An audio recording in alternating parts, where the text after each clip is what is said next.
Hello, Internet Land. Welcome back to Spelljammer. Tonight, we've got an exciting meeting. We're all set up for a high-stakes race tonight, but I'll pass things over to the DM, who has a much more colorful vocabulary than I do. Well, hello, everybody. Welcome to tonight's episode of Spelljammer.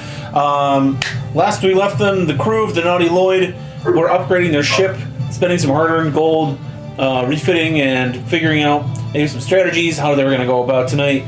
The ship is no longer a red wooden, older type of sailing ship. It's now a sleek, aqua blue steel framed sailing vessel, mana cannon, updated and upgraded and put into the very front of the ship. All oil.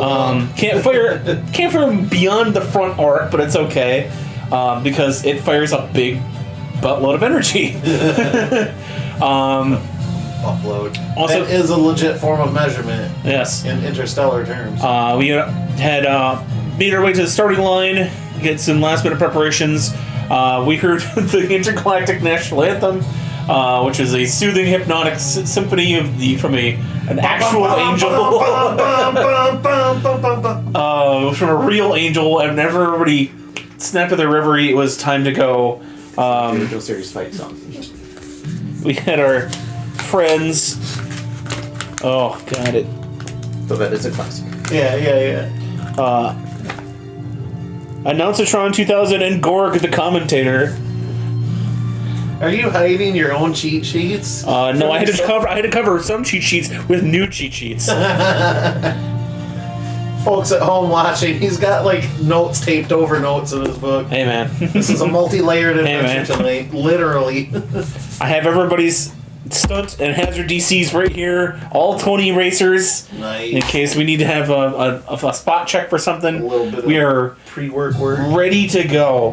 Hells to the yeah. And speaking of which, as soon as we ended our reverie, you guys got up on your starting line here. You're the very end of with the green dot there.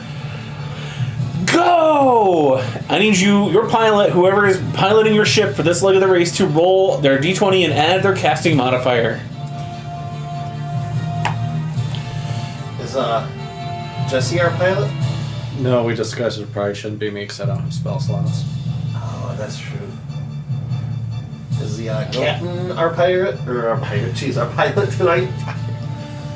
He's been piloting until this point. Until this point, I had spell slots. So he does no longer have spell slots, so he cannot accelerate in a pinch. Well, the one with the most spell slots is Dandy. I was gonna say, I can do it. You can do it, Andy? I got God, spells. he doesn't have thumbs. Where we're going, you don't need thumbs.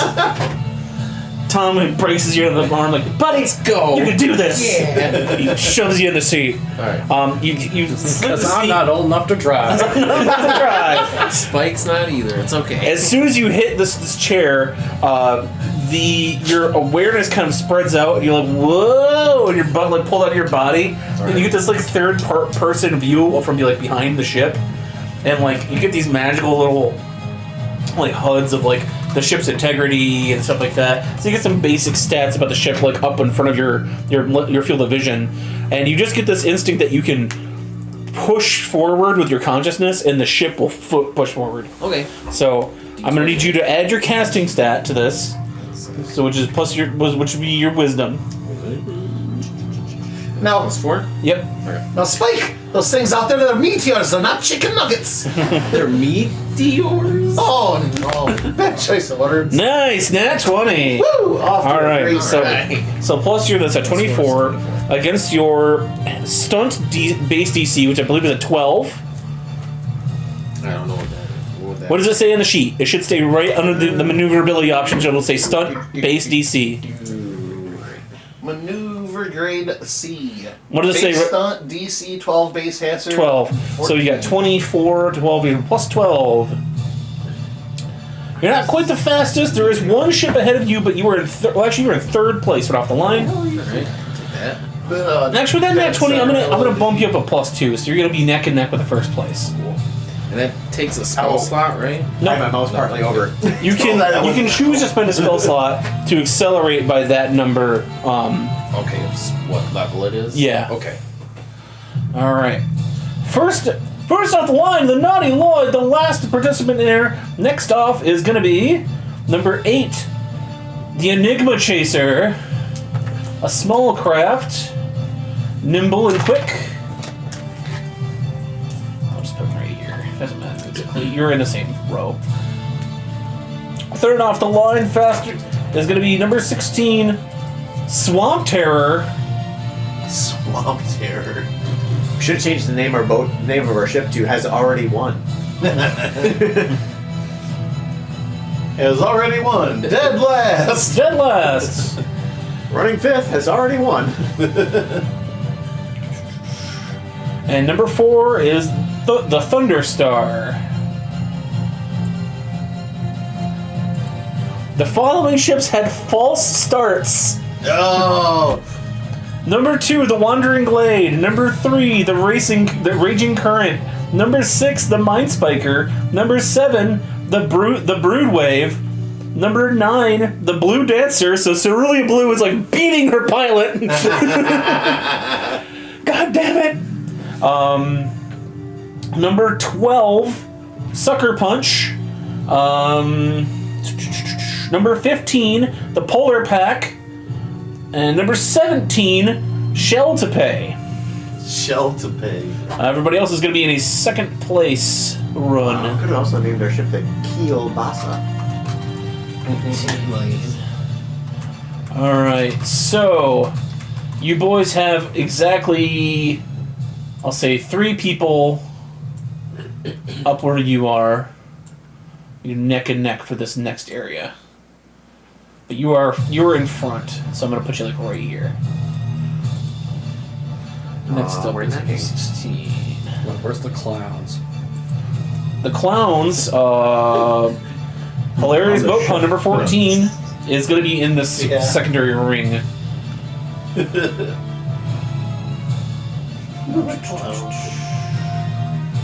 Oh, yep, they're right here. They're over there. Twisted Metal. 18 and 19 Yeah. are gonna be up here. 17 is gonna be back here. 19 is up around here. I love out of all of the people we had to pick from, we picked the fight with the clowns. I'm not even being sarcastic. The elves are kind of behind it. you. They made their choice. They did. They could have framed. They were poking the wrong I suppose in some ways, we didn't pick the fight. Jesse picked the fight, but we backed him up. So They picked the fight. That's I fair. gave them clear options. I'll give you that. I'll give you that. They chose poorly. 17 false started. 16 is up there. I believe that's So everybody. did you sell your soul to the Chaos God? Is that why you don't have spell slots now? No, just if anything, that would give me more spell slots. Depending on the god. All right. No, I revamped from artificer to fighter. These are all of our false starts. But next level, I'm probably going to take cleric. These are all of our second run racers. These are our third, and you guys are in the very front of the pack. All right, we're just gonna go off of this sort of initiative here, starting with you guys. You are blast off the starting point. All the crowd roars as the racers go down this giant blue sort of tunnel in space. Everyone else but Adam or Andy's on the back of the ship mooning everyone up. You don't have anybody that you have to angle in front of, but you're gonna have 3 people that are gonna try to get in front of you. Technically, number 4, number 16 have to get in front of you. Number 6, or excuse me, number 8 has to get in front of 3 people. So your guys' actions are. I wouldn't overtake anybody because you have nobody to overtake. And then do it just quieter. There you go. You have nobody to overtake, but you can give whoever's your defender, Andy at this point, advantage on his roll, or you can try to distract another racer, giving them disadvantage on their attack. So you have 2 targets. You have number 4, number 16. The Thunderstar. It's an elven man of war, piloted by Havel Sindalin. He's an astral elf, not part of the Empire. He's another type of astral elf. Was he a sympathizer? Give me a history check. What did you say the ship name was? The Thunderstar. Thunderstar.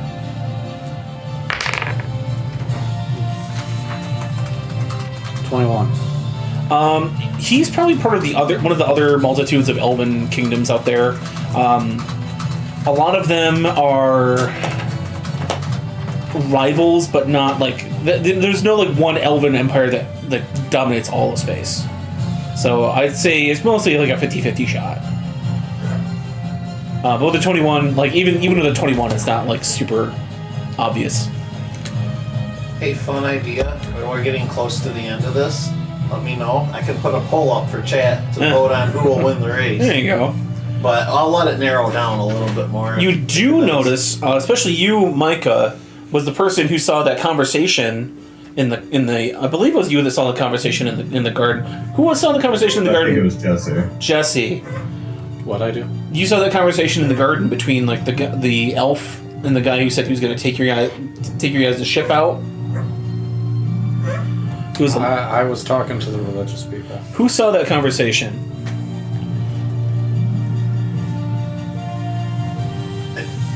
Anyway, one of you kind of looks back, and the swamp, like as the swamp terror pulls forward, it is a lamprey ship with kind of the pincers, but now the pincers have been turned, and now it resembles a giant alligator, like mouth. You see a black coated he's got black bandana, lizard man helm captaining the ship, ordering his crew of lizard people and other troglodytes and dinosaur people around as they're pouring on speed, and they're gonna be the first to try to overtake your ship. Cousins of yours? God, I hope not. All right. So who is going to try to distract either number 4 or number 16, and who's going to try to give Andy advantage on his first defensive roll? I'll distract. Distract. Okay. I'll try for advantage. Advantage, Micah. What were the choices again? Try to give your pilot advantage or your opponent disadvantage. I guess I will try to give them disadvantage. Okay.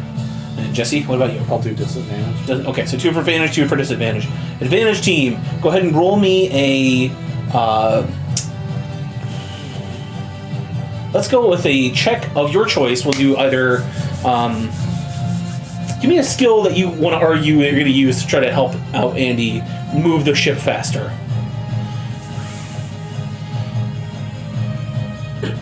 You're going to be rolling the skill against a easy stunt DC, so it'll be against a 15. I'll just go perception, just to argue what I'm seeing to help Okay. guide his direction. Okay. 17. All right, so that's 1. And how about you, Jared? What are you doing for... I'm a distraction. Oh, you're in distraction? I think I was the only one that actually Okay. did the... So you got that. Inspiration. So you're going to have 1 advantage on one of your rolls coming up here. Cool. 3 distractions. And I'm doing the same for distraction. So what are you doing to distract your opponent? I'm using minor illusion to throw sparkles and flashy lights and Okay. stuff like that. So it probably sounds like an Arcana test. Alright. Cool. It's going to be an easy test. Sure. 11 plus 6, so 17. 17? Okay, it's a pass. That's exactly what I rolled. Oh, nice. Micah, what are you going to do to give your opponent disadvantage? I'll use persuasion to tell them that they're not going to win, and here's the reason why. You pull out a bullhorn. Let me tell the reason why you suck. He's got a PowerPoint presentation ready. Arcana. Okay. Alrighty.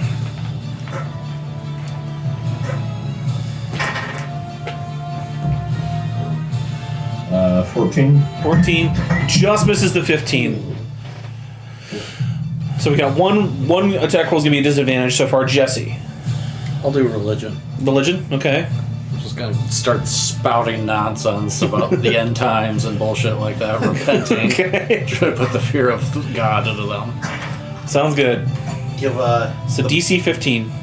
the Gospel of Heimskir. 6. Got a 1. Right, man? And that The one. Gospel of Heimskir. So which boat do you want to use that disadvantage against? Do you want to use it against the Thunderstar or the Swamp Terror?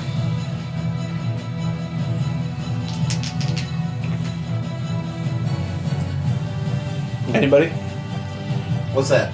You want the first attacks coming your way. Do you want to use a disadvantage against the Swamp Terror or the Thunderstar? They're about the same speed of ship. Yeah, Swamp Terror. Swamp Terror? Yeah. Swamp Terror? Okay. Swamp Terror is going to roll disadvantage. He got a 3 and an 18. So your distraction proves well. So go ahead and roll a piloting check like you just rolled, so add a +4 to it. Like fireworks or something. That's a 9, right? That's a 9 plus your 4. And what's your base DC for your stunt? Is it 12? Yes. 12. Yeah. Okay, so yeah, you pass. He's like getting neck and neck, and then your distraction completely bamboozles him, and he like loses control of the ship for a moment. Alright, so they don't get their passage. This one's gonna be another one, so straight roll. You can use advantage on this one if you want. You could use advantage on the other one if you want to. Thunderstar coming up. I would definitely use advantage because that's a nat 1. Yeah. Woo! Advantage on this one. Well, that's not much better. So 4 plus 4 is 8. 8, okay. Unfortunately, the Thunderstar does pull ahead of you in this one. And then let's see what this ship does to the other ship. Oh yeah. And Swamp Terror is still shaking off that Psych Out. Gets replaced by the Enigma Chaser. Sorry, alright, that's our first round. We then go to second round. So now you have a ship to catch. Go ahead and roll your check. I have to do a couple rolls here.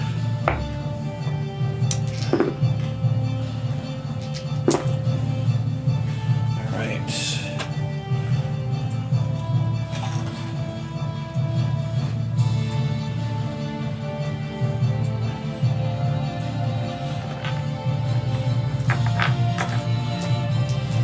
Let's see if these false starts can get off to one. Alright, the first 3 do. So they're going to be... Boop. Boop.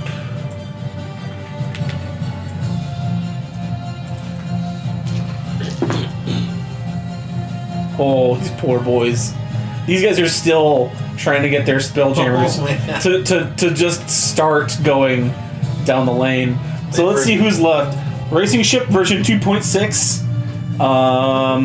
It's gonna be The Shadow Wing, 7 soon. the Blue Dancer, Raging Current, and Wandering Glade are still trying to get their Spelljammers to get going. Feeling a little blue. All right, so we're gonna go to the second round of racing here. Now we have somebody to overtake. So who's going to help Andy? There's the same thing we've just been doing. You can help Andy overtake. You can help him defend, or you can give that'll give him a bonus to his.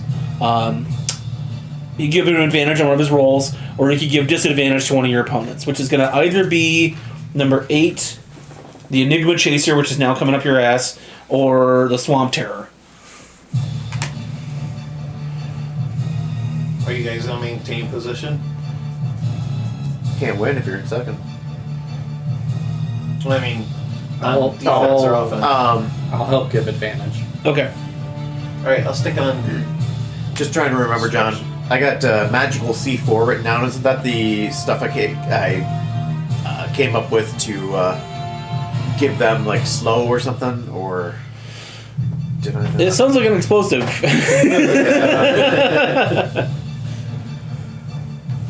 Now, whenever you're making these checks, you can spend a spell slot, and don't worry, there will be rest periods between like race sections.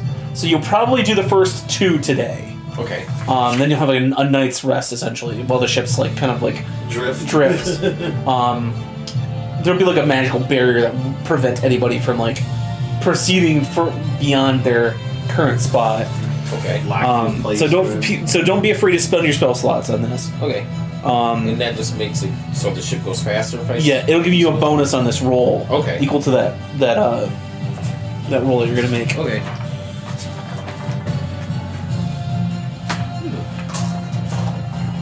I thought for sure I'd written that down somewhere. All right. I'll give advantage, whichever. Okay, so who's gonna do what? Go ahead and give me your roll. Before, I'm assuming you're gonna try to overtake number 4. Yeah, I'm gonna try and blow past him here. Okay.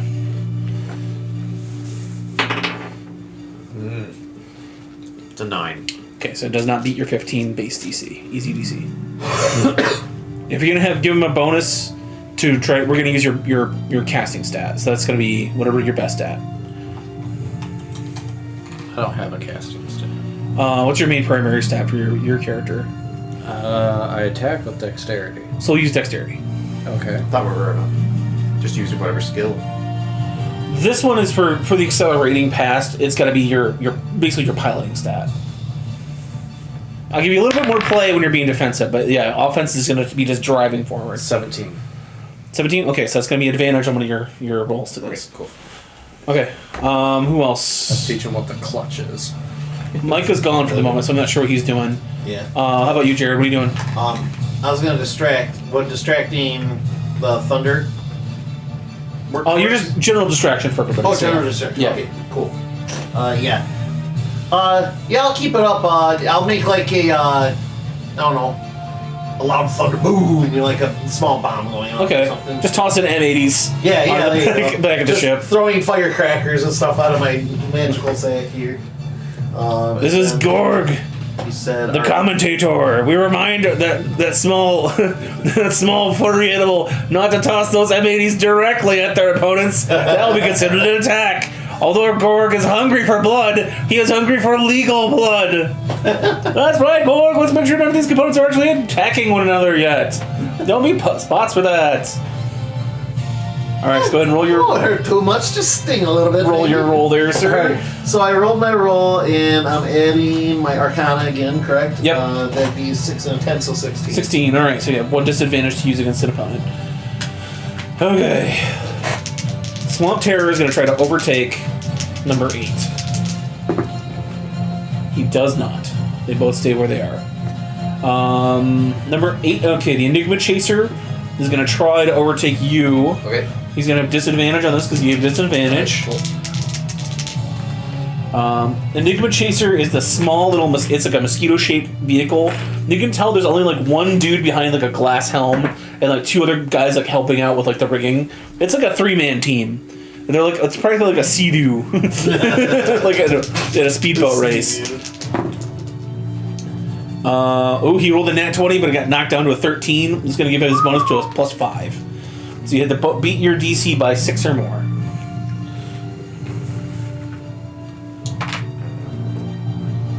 I'm trying to get the spell thing or the ship thing back up here. Oh, okay.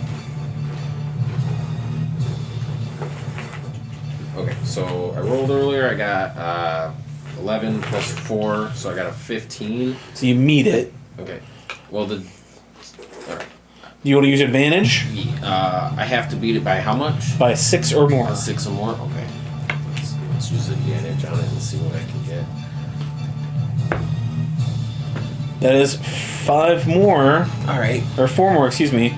No, is that a... It's a 16. Yeah, so 16 No, plus yeah. 4 is 20. So that's, Yeah, okay.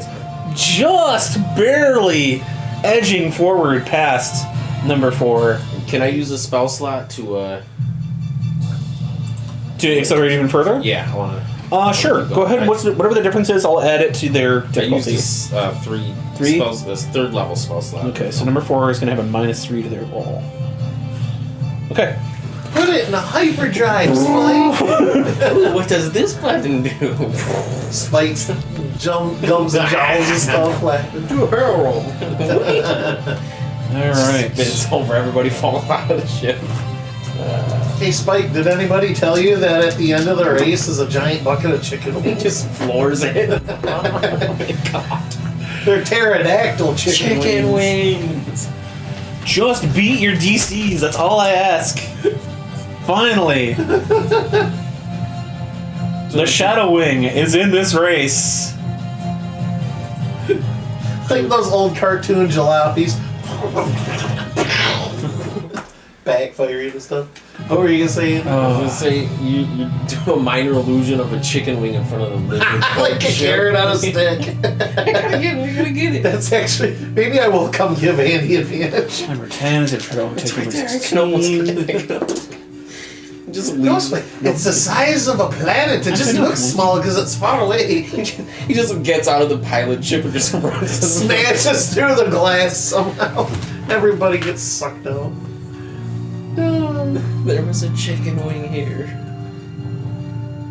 Or some fried chicken all the way out here. I still have that bucket in my bag of holding. That would be OFC, which is, of course. Yeah, of course. I'm not sure what happens to my lines here. They're kind of getting Should we have chicken tonight? OFC. All right. He overtakes them finally. The purple drake is in the race. At 20, that's going to be number 19, moving up right along number 1. Sheesh.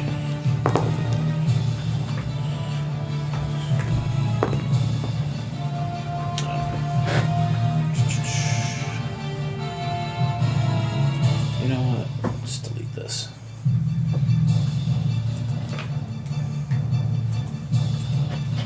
I should have put this on the map layer.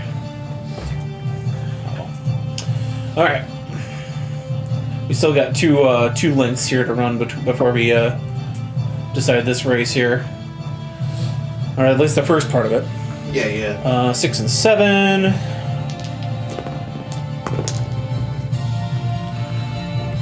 Moves forward. 7, 17, and 15. All right, so we're getting a little bit further into the runnings here. 2, 3, and 9 are still stalled. I don't know what happened to their pilots. Maybe they should have drunk today. They're not even beating their base DC. So I think next time I'm gonna spend one of their 3 spell slots just to get them to go. Yeah. Yep. All right. So you're further ahead. The Enigma Chaser, or excuse me, the Thunderstar is behind you. Behind the Thunderstar is the Enigma Chaser. Number 10. The fast boat goes zoom. Just rocketed past the Swamp Terror, which has been losing ground to you guys like you would not believe. Those fireworks were Those fireworks are very effective. Apparently, lizard folk do not appreciate fireworks. Fire! Spike's trying to outrun the firecrackers coming off of his own ship. Yeah. You see the goblin, like one of the goblin artificers, like looking at your fireworks really carefully, like taking notes, like what he can throw in the engines to make them go faster. You see, like anybody who sees boat number 16, the engineer like hucks a brick of something black into this giant furnace and then like covers himself, and the back of the ship just explodes and then just fires even faster. All right, we're gonna go into round 3 here. Who's gonna continue to do what? You have nobody to overtake quite yet, Andy. So you're gonna be making defensive rolls. All right. Same as here. Nobody has to prevent anybody from getting further ahead of us, or to help him assist. So it's all gonna be helping him either have advantage on his checks defensively or giving his attackers disadvantage. I'll stick with the advantage. When's the best time to tell you if I want to use a spell slot or not? Probably during the roll. Okay. Which you already did. This next person who is going to attack you is going to suffer a -3 at that roll because you just poured on this more speed. Okay. So it's going to be that much more difficult to catch you. Okay. I rolled. Yeah. Almost fell off the side of the table. I put my hand there to catch it, but I stopped on a natural 1. So Okay. we're off to a spectacular start tonight. All right. Nothing quite yet, Jared. Alright. I'll stick with defensive. How about a 6 and a 6, 12? They still need that 15 to get Okay, to not get quite. your yep. Alright. All right. So the crew is maybe a little bit tired. It's been working really fast these past like 5-10 minutes, trying to get this keep our Got that burst of speed. the burst of speed. They're handling pretty well. It's like riding a bike. I mean, you've never done it. You've never ridden bikes, but I mean, flown a ship. So. never flown a ship. All right, so you have. Let's see who's going to try to attack you. Number 8 is going to try to overtake number 4. Nope. Number 4 is going to continue. Do you want him to have disadvantage then, or you're going to have advantage on this roll? This is the only defensive roll you have. Okay. So. He had a nat 20, so you have to beat. No, -3. So he's a 17 plus 6, 23. His maneuverability is a 4, 12. So that was what? 23, 12. 35. No, 23. 23 minus 12. 23 minus 12, 11. 11. You have to get 11 past your stunt DC, so you have to get 21 or I higher. need to get a 21 or higher. Yes. Okay. But you have advantage. Advantage. Okay. You got it. Now that one I go. Wait. 10 plus 4 is 14. So. All right. Unfortunately, even though you're pouring on the speed, number 4 is going to sneak ahead of you for this next. You know what? You know what I'm gonna do. You're gonna go to the map layer where you belong. You jerk. There we go. All right. So number 4 is gonna sneak ahead. Number 2, the Naughty Lloyd. Number 8 is gonna stay where it is. Number 10. The Swamp Terror getting overtaken. Which one is number 4? Number 4 is the Thunderstar.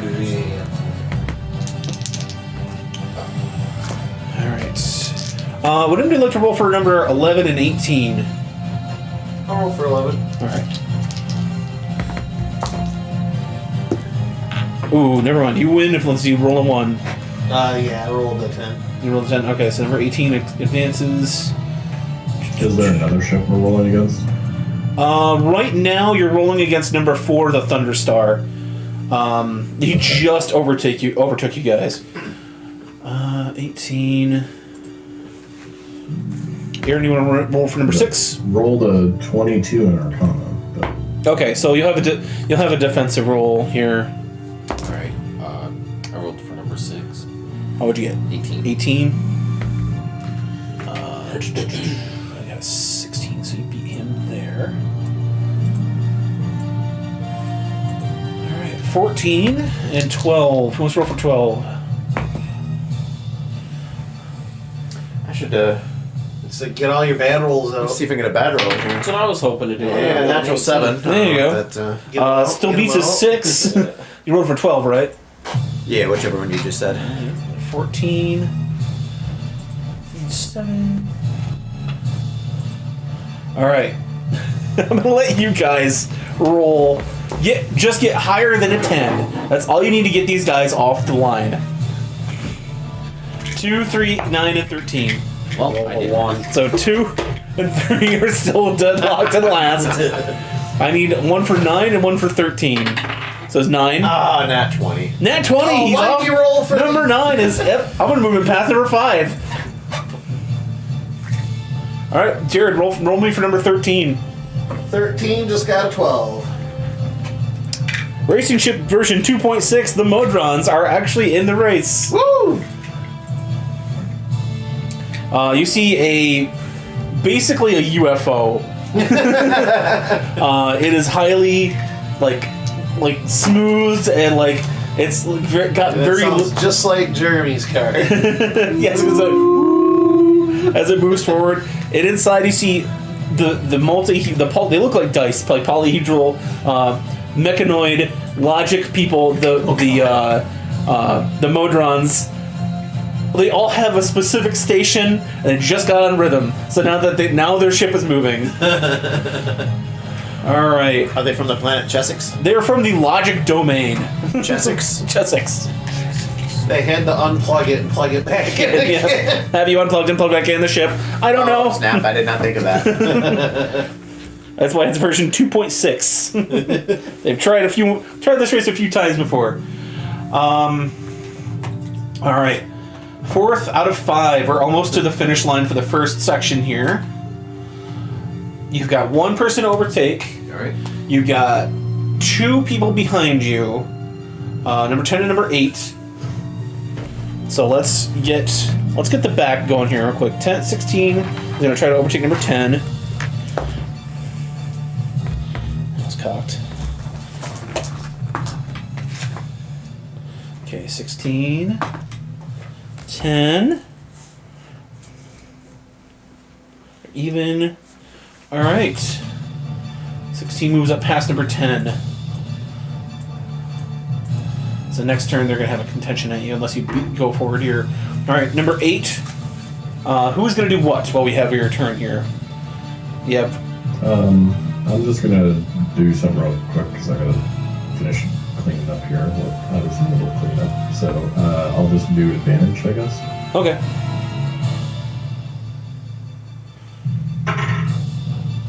Uh, 16. 16, that's enough to beat it. So you're going to have one advantage on one of your rolls. Cool. How about you guys? I'll do the advantage again. Advantage, okay. What am I adding again? One of your skills. Okay. I was going to stick with perception. Anyways, that's a natural 11 plus 6, 17. Alright, so that's 2. Anybody doing anything defensive? I'll do defensive. Defensive? Jeremy? Or Jesse, excuse me. I'll do defensive. Okay. Go ahead and give me rolls and we can do this section here. I'm gonna run over to the mana cannon, act like I'm gonna man it, and use minor illusion to make the explosion, but it's gonna be a big bang flag that comes up the end of it. Alright. Clowns are back. Those fuckers. Nat 20. Nat 20! Alright. With a nat 20, I'm gonna give number 4 disadvantage and a -2. Because they just thought they're gonna get fired upon. So Evasive actions! yeah. That rat's gonna blow us away! He said no guns, asshole! I'm also going to use a spell slot, second level. Second level, okay. So I had a +2 to your roll this turn. Alright. Just annotate that somewhere so you know you get a +2. Jesse. Marked it down already. I'm just gonna try to taunt the shit out of him. Okay. Now go ahead. I'll taunt you a second. 18. 18, alright. So 2 disadvantages. Okay. Number 8's gonna try to overtake you first. Before you can overtake number 4. You're gonna have disadvantage. So they rolled a 4. They basically did not meet their threshold, so they're gonna not progress past. Right. Now are you gonna try to overtake number 4? Yeah. Alright. You're gonna have advantage on this roll. I'm rolling at a -2.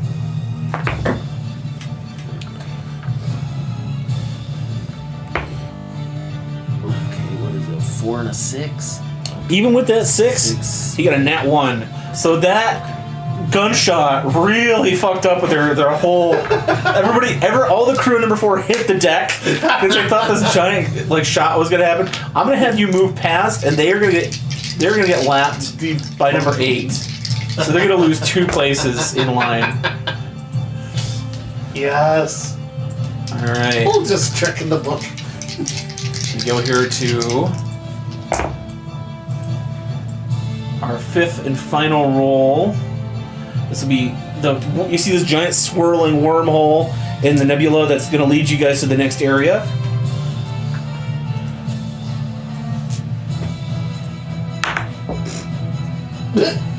That's really trying to get away from me. No! All right, let's do the middle of the pack here.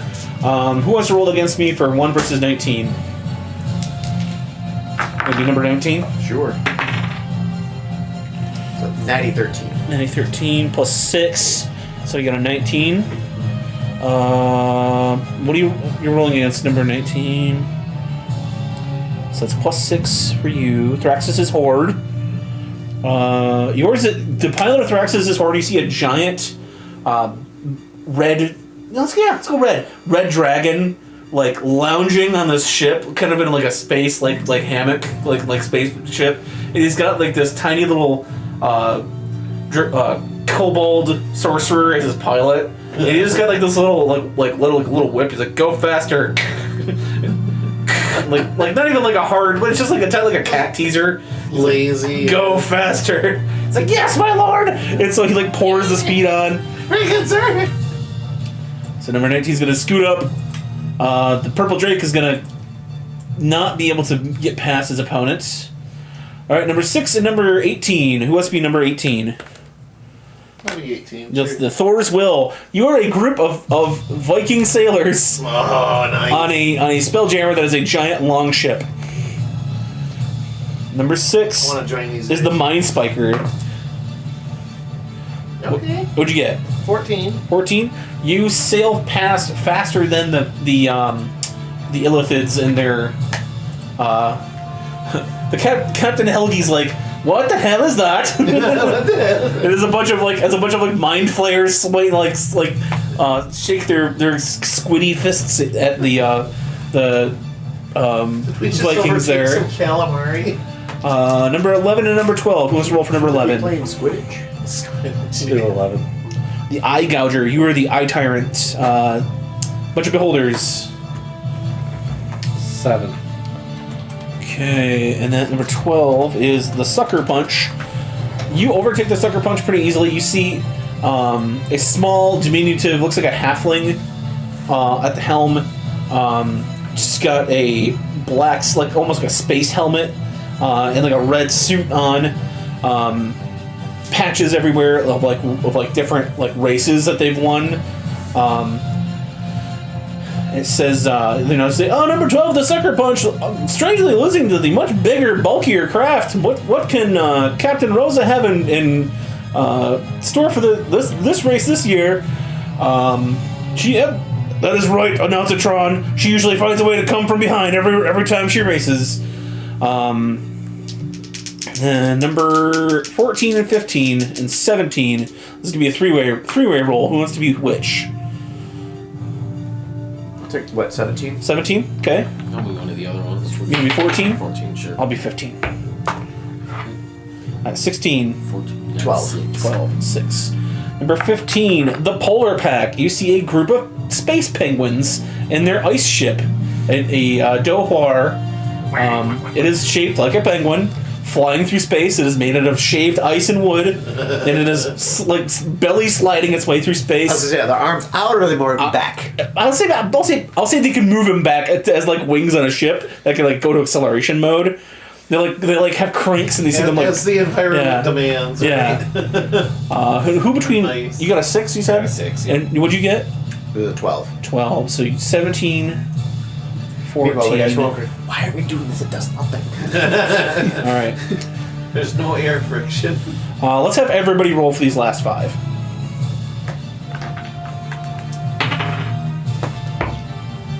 All right. I'll be number 7. I got a 12. 14. You'll be number 9. You got a 14. Okay. I got a 3. We'll have 13 be that. 5. What'd you get? 10. You got 6. Okay. So who got the highest? I got a 14. I got 14. That would be you, me.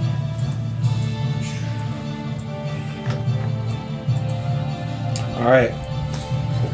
These 2 ships are gonna probably just get eliminated because there's no way they're gonna catch didn't up. fire up. They just didn't fire up. Yeah, no. So the Wandering Glade, a Treant piloted life ship. Ooh. Once he's asleep, I just can't wake him up. No, they're ends. Yeah, they're ends. Yeah. They're still building the ship. Yeah, what did they build the ship out of? They built the ship around basically the plot of Earth that he is on. So he's like basically essentially in a giant potted plant that moves through space. And then number 3, the Raging Current, They built a hammerhead sharkkin named Chawmaw Chama. is just and he's like ripping apart his own ship. He's like taking giant bites out of it. Well, there's a Captain Chama has lost his temper again. Looks like you're gonna get that blood on the field there, Gork. Oh, yep, that's right. He's taking a giant bite out of his first mate. Looks like they might not be back next year. These 2 ships are eliminated. Boom. Boom. All right. Who's gonna be first across the line here? We have you went ahead. We have number 8 right behind you, the Enigma Chaser, and number 4 right behind them, the Thunderstar. What do you guys want to do for this last bit of racing before we get to the next section? I'll stick on my defense. This seems to be working pretty good. Okay. Go ahead and give me your roll. Alrighty. This time, who's nearest us to the next ship? The Enigma Chaser. It's that mosquito ship. The mosquito ship. What were the race of people? I'm sorry, I did write some of these down. It is a human warlock named Elmo Visiquix. You see Elmo, he's got these purple robes. He looks like, essentially, he's not like an old wizard, he's like a young, handsome wizard. He's got like these goggles, like racing goggles and like gloves and very pristine purple and blue robes. And he's sitting at the controls, and he's got 2 other like wizards behind him. Right. They're like a Formula 1 team of wizards. Alright. I'm gonna get out on the deck or whatever, but I'm gonna use disguise self to look like a sexy woman and wave at him. Okay. I got a 15 on that roll. Or wait, no, I gotta get Arcana, so 21. Okay, yeah, that's a distraction. Hello, Elmo says hello to you. How about you, Micah? What do you want to do? Distraction, or you want to fortify our defense? I will fortify. All right. Just gotta beat a 15. 16 again. All right. What does the captain do to fortify the defenses of the ship?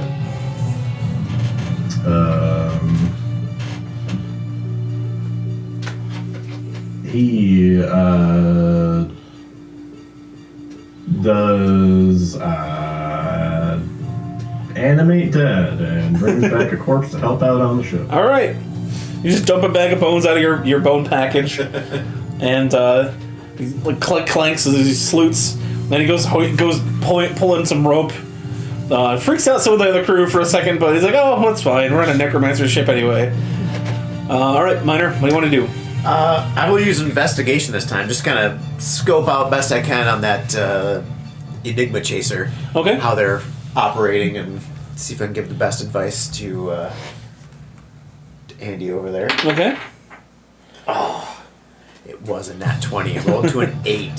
But plus 7, then it's still a 15. 15, okay. You know that it being 3 people and them all being wizards, like, they're gonna have to... They're probably smaller and faster, but they're gonna have to rotate pilots real fast, like a lot. There's only like warlocks only have so many spell slots, so he's probably got a lot of speed in short bursts.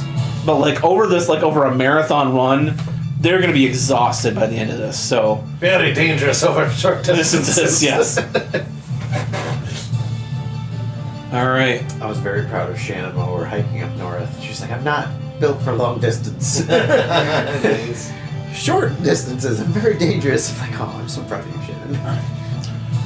Jesse. Advantage. Advantage, okay.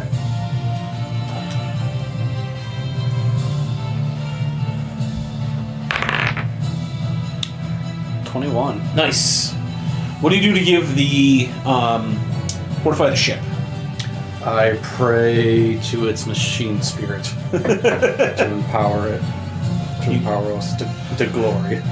You know what's as you hear this, like, sort of like, I'll say it's like the internet, like, bing, I will say the modem noise, yes. The internet modem noise. The ship, like, you see, like, the maximum speed, like part of your HUD, like, it get a little bit longer. That was weird. Oh, that's strange. Okay, so you're gonna have. Let's see who's gonna try to overtake you. This is gonna be number 4 or number 8. It's gonna be number 4 actually. Number 8 drops back a little bit. Must be that sexy lady distracted Elmo too much. Wake up, damn it! The Thunderstar, the other elf, man of war. Ripping the page out of my book. Is going to try to overtake you. They're going to have disadvantage, and you're going to have advantage from this roll.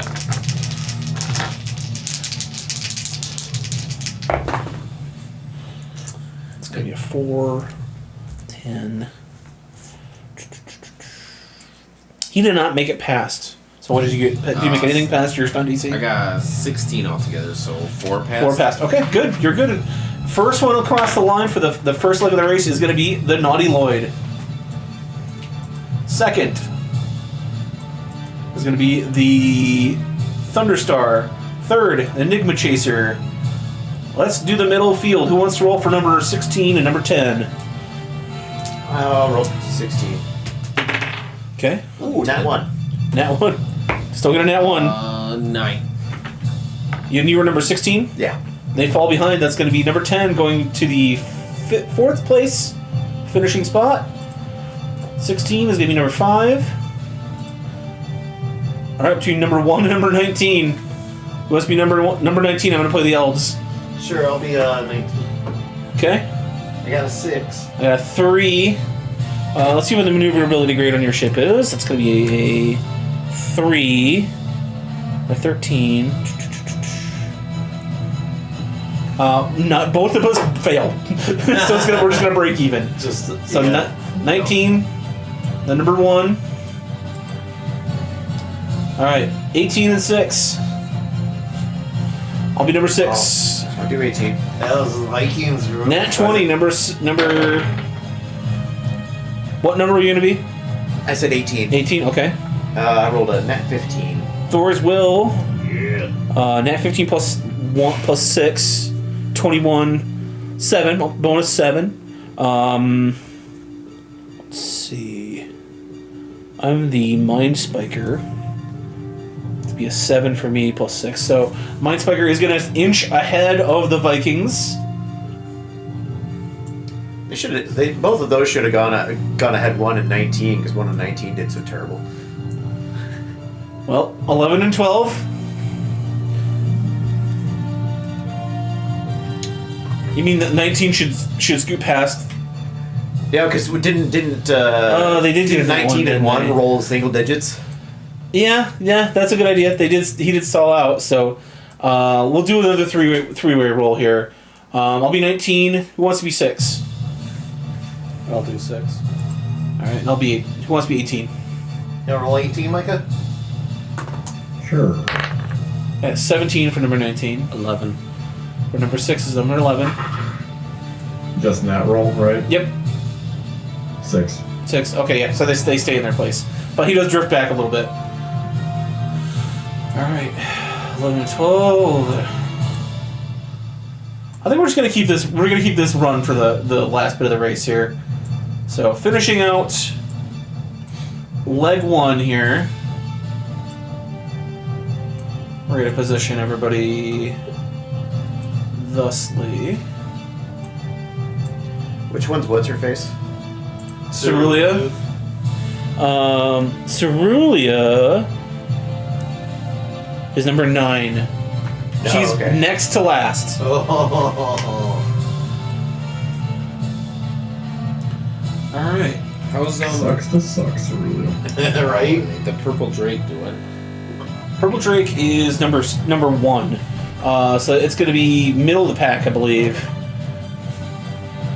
Yeah, it finished 6th. Okay. So it's moving up, but it's not. Wait, was that the clown ship or No, that's the Elorian Empire. Yeah. where was they at? Clown ship. Or are they at clown ship? I'm curious. Let's see. Clever Boat Pun is number 14. Towards the back there. 4th. Yep, 5th to the last. close to the back there. They can entertain Cerulean Blue. All right. And as you guys zip through this first, like this large portal, you're kind of like a tube sort of like takes you along. Your controls like release essentially, so that while you're traveling to the next prepared like zone, your places are gonna stay in place. That is the first of many legs of this race as we go to the next area. Spike, eat a couple chicken wings. Oh, Get yourself refreshed. Get some drink. You're doing great. You guys are gonna be in area B here.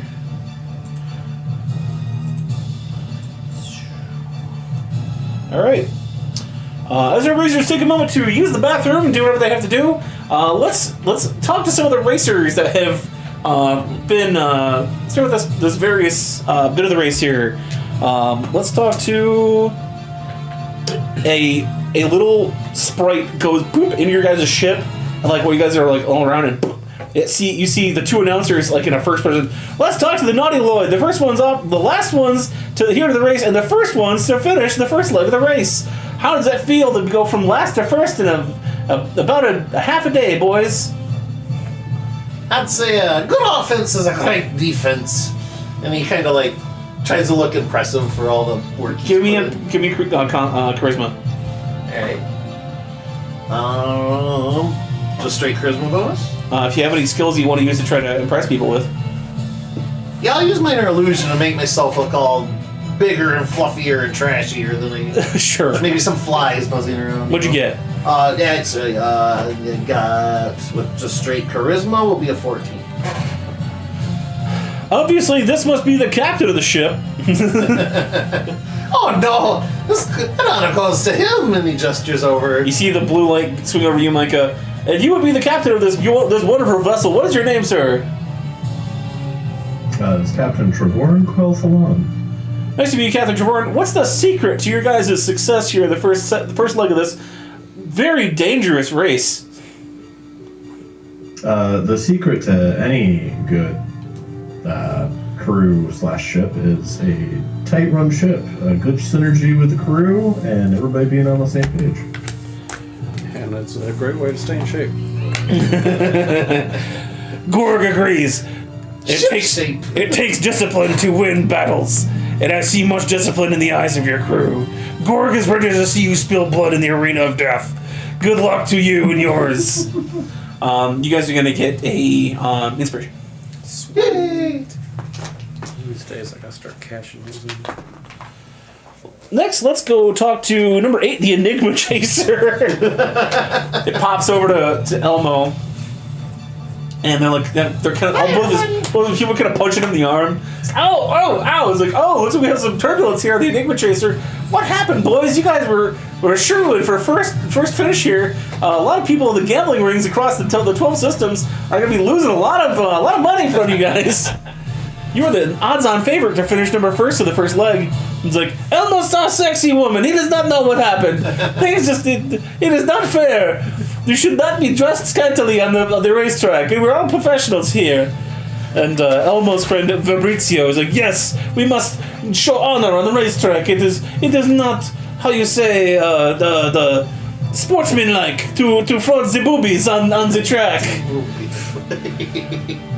It sounds to me like you guys just gotta keep it in your pants next time. Good luck. Our final interview. Let's see. Somebody roll me a d20. I'm sick of rolling these. I'll let one of you guys see who else gets this interview. 7. The Broodwave. I'm not sure which the Broodwave finished. Let's see here. It's a bunch of zerglings. Near the back. You see a human corpse with like it looks like a suit of like adventuring gear on, and you see this like little like bulge like kind of in its skull. And it says, "I am servitor number 17, 4.6. I am the designated pilot of the Broodwave of this racing event. How may I answer your questions?" And it's like, yes. What do you say to the allegations that the Nyogi ship is completely crewed with mind slaves, taken from across the galaxy from adventurers and people who are just, innocent victims? This drone has nothing to say about that awful rumor. Of course, the Nyogi require brood slaves in order to make their ships run, but this is neither here nor there. This is a false rumor. We would never use tactics like that in the middle of a race. Wink. You see his eye just sort of pop out and like fall down, and he like crams it back into the socket. Do you have any other pertinent questions for this drone, or maybe he go back to his designated area? No, you do you, man. It pops off. All right. Entering this next section of the race. Nope, I want to use my selection tool. Nope.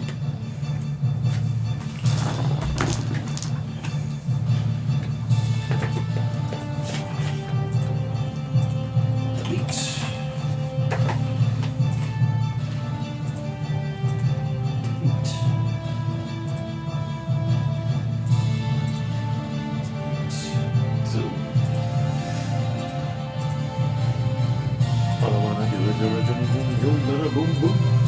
See what the heck's there. Little cleanup.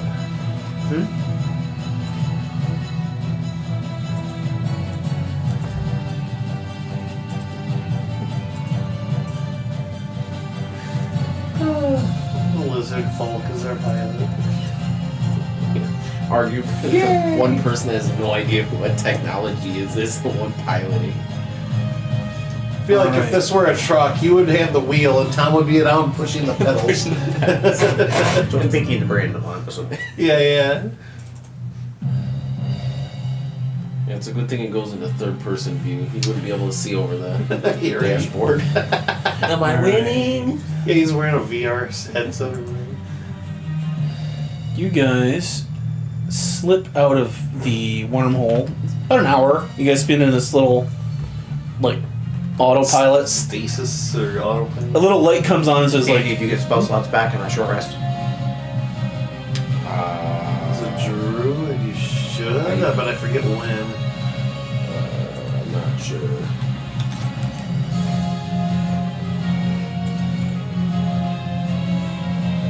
No, John, for some reason I didn't write it down, unless that's what I meant by the mystical or magical C4.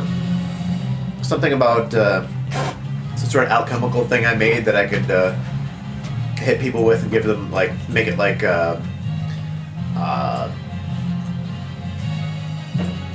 they were going through difficult terrain or something like that. well, I know you have that spritzer that makes you able to glide the ship through difficult terrain. Maybe that's what it was. But I wouldn't call it magical C4. Yeah.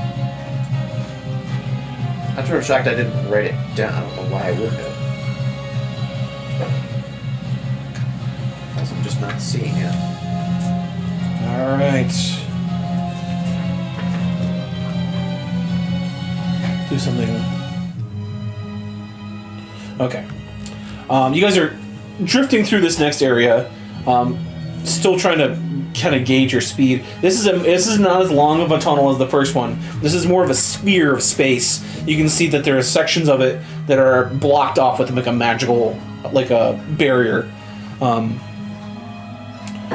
it seems our racers have entered the next arena. Looks like there are some asteroids and maybe some mysteries awaiting them in this particular arena space. Let's get initiatives from everybody.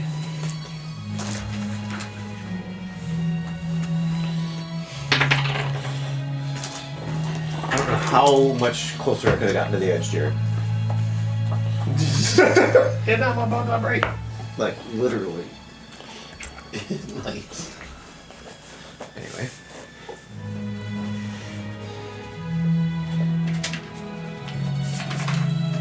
All right, what'd you get, Andy? I rolled an 8. 8. Jared. Like our own initiative? Yep. Okay. That will be a 12 then. Micah. 15. Minor. 9. Jesse. 19. Crew is gonna just share one. 18.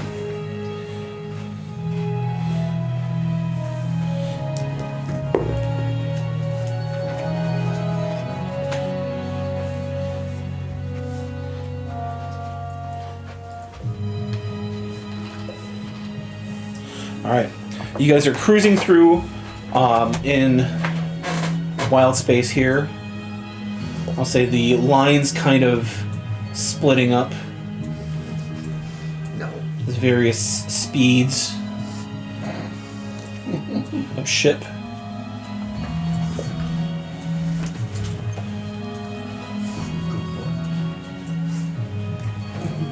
start to kind of explore this area here.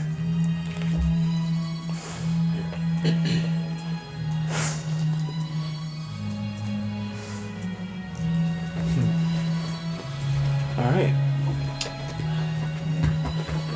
You see suddenly, up in the distance... I'll use these umbrellas. Yeah, I'll use umbrellas. This kind of work. A circular portal open up Oh, yeah. on each of these sections. A blue and a red. Alright, it appears the competitors are here for this leg of the race. From the awful depths of the phlogiston, we have brought in our next opponent. And you see...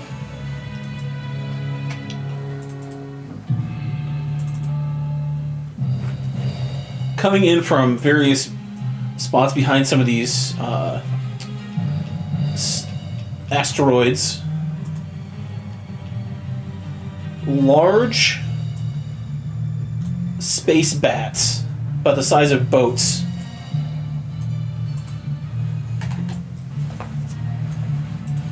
Oh, looks like the Kanidar have found their prey and are ready to feed.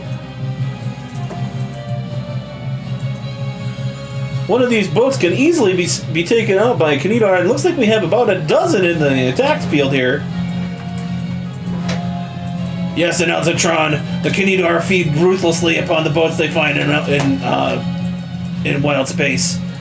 These predators are very deadly.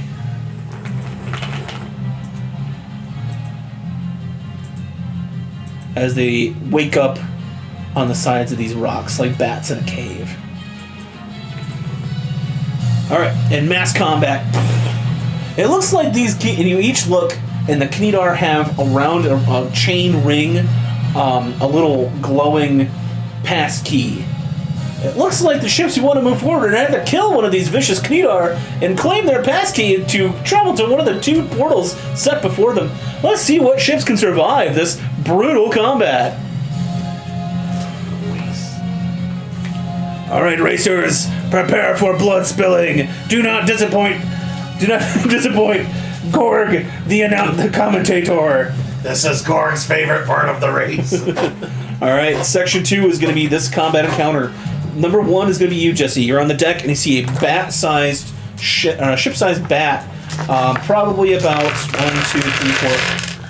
250 feet off the right side of the ship.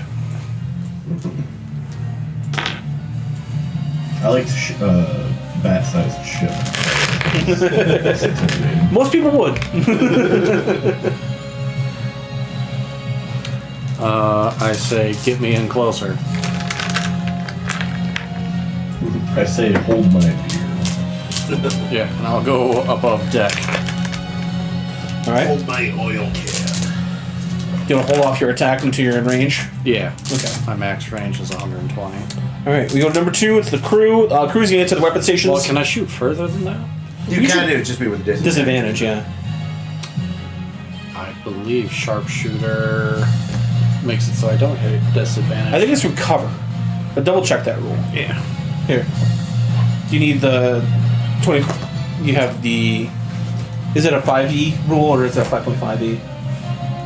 I've got 5e. Okay. Is that a feed? I want to say so, yeah. Sharpshooter. Attacking at long range doesn't impose a disadvantage. Yep. Okay. And you ignore half cover and 3/4 cover.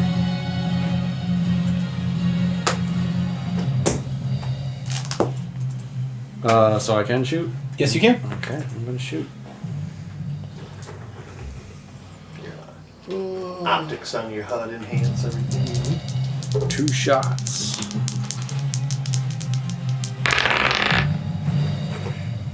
Let me pull up my Knedar stats here. Hamster giant space. 13 and 15. Hold on.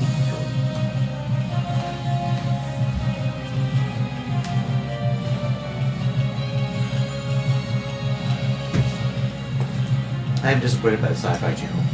They Yeah. have not made a movie based off of one of Weird Al's songs. It's randomly off this UHF Yeah. soundtrack, but it's not even in the movie. But it's Attack of the Radioactive Hamsters from a Planet Near Mars. Like, they got the sound, they got the theme song for it. They haven't come up with a movie for it. What the hell? Wasted opportunity. Mm-hmm. What'd you roll? Let's do Sharknado. 13 and 15. There's like 10 Miss of and a those miss. now, right? Sharknadoes. What's that? There's like 10 of those now. Right. Yeah.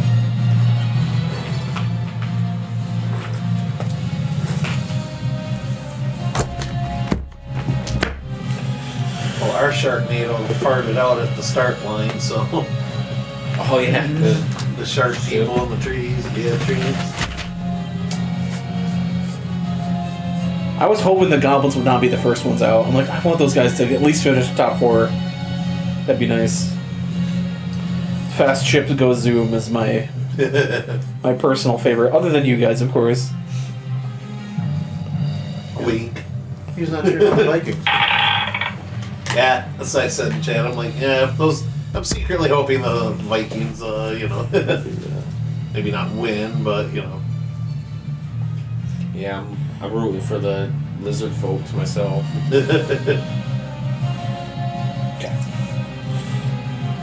All right.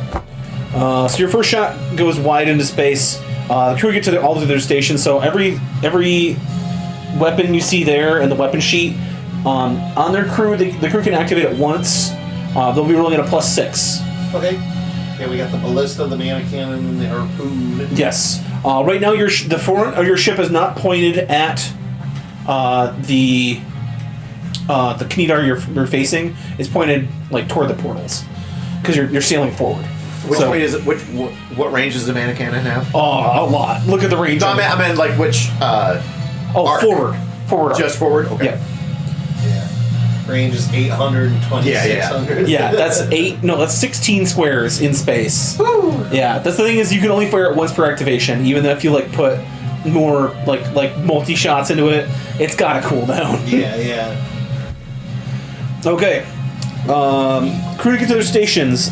They can't really. Do you have anything in range within 5? Be 250 feet. Ballista. Harpoon. Ballista's 100, 500. Harpoon's 100, 400. And then you have the mannequin. So the harpoon is the only thing that can fire it at within range at this moment. Up to 400. Or whatever. How- 400, I'm 400. sorry. They're- How far are they? 50, 100. They're 250 feet away. So ballista or harpoon. Yeah. Do you want to fire either of those weapons on this activation? I can. I'll help man it. Okay, so then on your turn we'll use your attack bonus then. Micah, you see these bats kind of swarming all around, starting to go into these ships. What would you like to do? Your closest one is about 250 feet away. Is that the one on the left side of the map? Yes, I will mark it for you with the little skull here.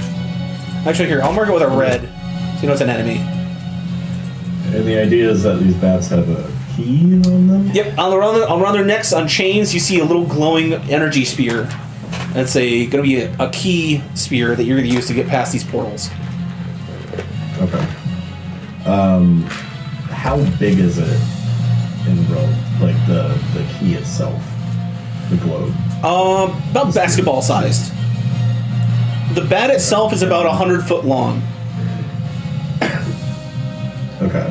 I'm guessing the chain is big enough to get around the bat, right? Yep. Okay. I will read a spell in preparation of us getting closer to that bat, or the bat getting closer to us. Okay. Jared, Yo. what'd you like to do? I will. I'm gonna man the harpoon. Okay. Nobody else is. So you're going to use... What I was going to use was a harpoon. the harpoon? Okay, how about the ballista then? You can man the ballista. Alright, I'll do that. Okay. It's in range if you want to fire. Yeah, let's go. What am I rolling? Your attack bonus if you're casting a spell. Casting a spell? Yeah, Okay. that's why I'm going to make it simple for everybody. I'm not going to make people like, oh, you need to learn. Special tactics. This is gonna be whatever you cast at. That works for me. Alright, How far can we move, John? Like the ship? The ship can move. Just curious. Combat speed is, I believe, a 3. Combat speed, level 3. Okay, yeah, combat speed, caster level 3. Yep. That spot. Yep. Okay. So three of these hexagons. Yep. Okay. Didn't we also get some kind of nitro boost or You something? did. You have little bricks that you can use to rocket. Like, I think it puts you to 10. It puts you like yeah. to like dangerously chose the- fast speeds. We chose to go with the high use, or low use but high effectiveness. Yeah, 3 level. 9. Yeah, 9. Three Increases power your, yeah. Instead of the whatever. 9 lot of little minimum ones boosts. we already Yeah. had. So I got a 16 plus 5, so 21. 21 is a hit.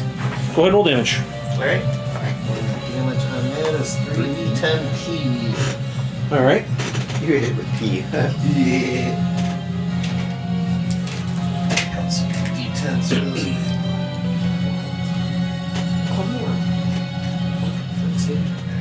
Here's one. Alright, so a 5, an 8, and a 6.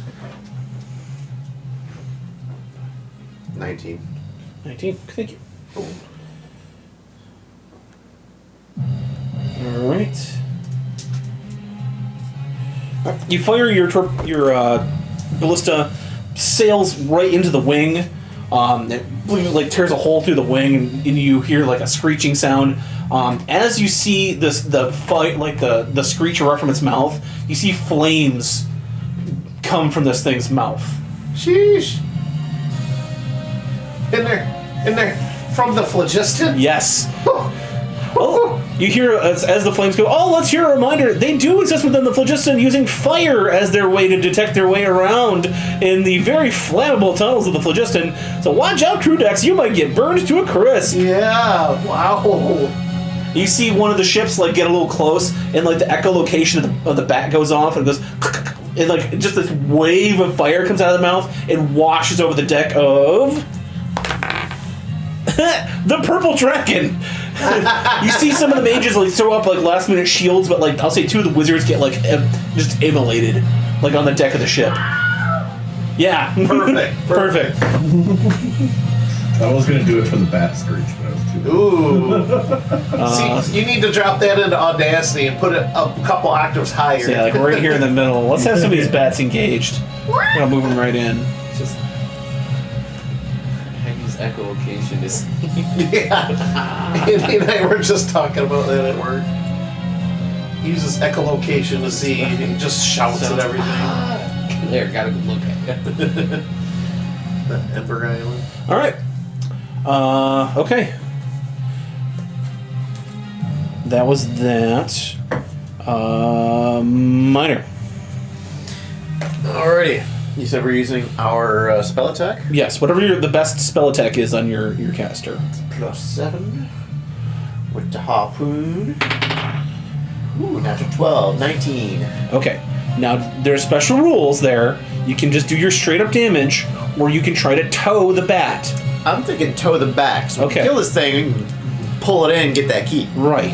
So if you check under the weapon, it's the size of your ship. So it's going to be a DC +5. Pilot. It's going to be whatever piloting check is going to be. So if you want to roll your attack again to try to grapple this thing, then your DC is going to be, I believe, a 17. Fuck no. Well, let me use inspiration. My 1 point in inspiration. Okay. Because that was a natural 3. To a natural 5. Sweet. That's a no. It does that occasionally. So that's a 12. Okay. You hit the bat. It sails past the fur and it leaves like a scar, and like blood starts to trickle out, and it breathes another fire. Got a fire. How much damage is that again? Oh, do you want to roll damage? Yeah. 2d10, I believe. 2d10. We'll go with say right there. Oh, that's 11. 11. Okay. Leaving a scar across the bat's chest. And you try to angle it so that like you hit the chain on the way, like you try to reel it back, but the shot doesn't go. So you cut the line. Yeah, I'm Attach hollering another- at a 2-man crew. I'm hollering at who's the plant guy now? 2 toes? 2 toes, yeah. Holler at 2 toes. Get that thing. Dang it, sir! Get another line put on there. Alright. We're used to dealing with bowstrings. Minor. Andy, Yes. your turn. Alright. I'm piloting, right? You are. Am I trying to get closer to this thing? I think your crew wants to get closer to bat number 1 here. Yeah. Okay. I So you can move 3. Do you want to move your spell slots to move any closer? How close would we be if we got 2, 3. You'd be within 100 feet of it. What's the range of their breath, though? Have we been able to get an idea? Give me a perception test. Of course, there's a nat 17. That's a 23. 23. You see it's a 50-foot range, so it has to be adjacent targets. Okay. So we could get it within I 100 think we feet. should get it close. Okay. I'll just Although it has movement too, so I'll just do the 3 movements. The 3 toward it? Okay. Maybe bank around wide. Kind of avoid that other ship. Yeah, Like- I don't want to get in like the way. that? Yeah, I don't want them to shoot us. Yeah. Okay. And what ship is that? That ship is, I'll zoom in here. That's number 8. That is it's the Enigma Chaser. Enigma Chaser. Enigma, yeah, Okay. you- Good old Elmo. Alright. Can I do anything else as the pilot? You have this for a certain amount of maneuvers you can do. If you spin, we avoid attacks. Yeah, just That's a neat trick. Yeah. You can listen lazily to the list. I know a few maneuvers.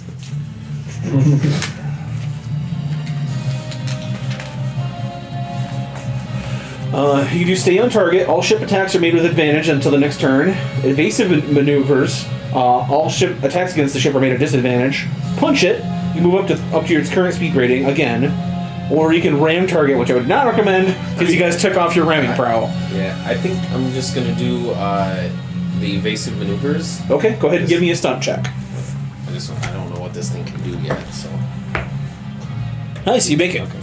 Alright, so you kind of coming in at an angle, you're like, maybe like a 45-degree angle, sweeping down and up, so you're going to catch this bat like underneath, getting like the most Ooh, the underbelly. bigger underbelly. Okay. But then like you're also going to make sure that like when he can't see you directly, he's going to have to look down to attack you with his echo attack. So, alright. That's going to be everybody else. This bat's going to move to number 19. Who wants to roll for 19? I'll roll. Natural 15. Natural 15. Okay, they're not going to get attacked. These guys are going to both move in to try to assist. This bat's going to move into number 12. I need 2 attacks on number 12. Go ahead and roll. Somebody. If you want to roll for the bats. 2 attacks? Yep. I'll add everything up. A 12 and a 2. 12 and 2 misses. 12 hits. Go ahead and roll 2d12 points of damage. 2d12. Where's my other d12? There it is. By the way, this is ship damage. So against any non-ship target, it's going to be multiplied by 10. Ooh, that's a 18. 18. 12 and a 6. Now it's number 12. The sucker punch. Uh-oh. Just got suckered. That was... How much damage to the sucker punch? 18. 18. Okay. Alright. Number 17. The Sheltape. The Sheltape is a giant turtle ship, completely encased in steel. Do you have a favorite now, Andy? It's tied. Tied. The Sheltape like goes like full speed and just clocks this bat like right in the chest. It's gonna do a ramming attack, and it's made out of steel hull. Whoa, that was totally gnarly, man. Far out. It bloodies this bat. Nice. You think there's a group of 4 turtles on that ship with maybe a rat as their Ran as master? a pilot. The captain of the Sheltape And a couple plucky humans. It is a turtle ship. It is Captain Galapagos. Galapagos, Yes, turtle. So yeah, it is a turtle ship. Turtle, yeah. Piloted by turtles. Can you priest me on that ship? Oracle of Edenoption. Yeah, the Oracle. He's a cleric. Alright, number 1 already got attacked. What's the roll for the counterattack? I'll roll counterattack for this one. And that counterattack's going to be a 19. 19, so they're going to damage their bat. Again, go ahead and roll 2d12. 2d12's going to come out. That's not a d12. A 5 and a 9. So 14. So be bad. Number 2. I have another cool like backstory for another total character. Yeah. Who doesn't know that Okay. come out? Not bloodied, but he did. You see the purple dragon like wheel around at some of its weapon. I'll say it fires a catapult like directly at the like point blank. This thing and like packs at the head and it, like knocks it for a loop for a second with that 19. All right. Its echolocation is scrambled now. 5 and number that.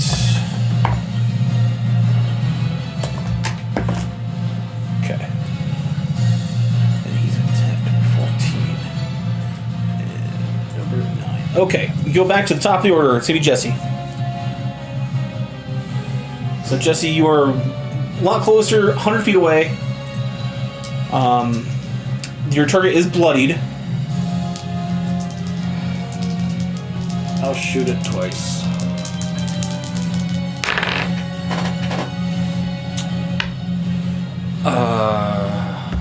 18 and 19.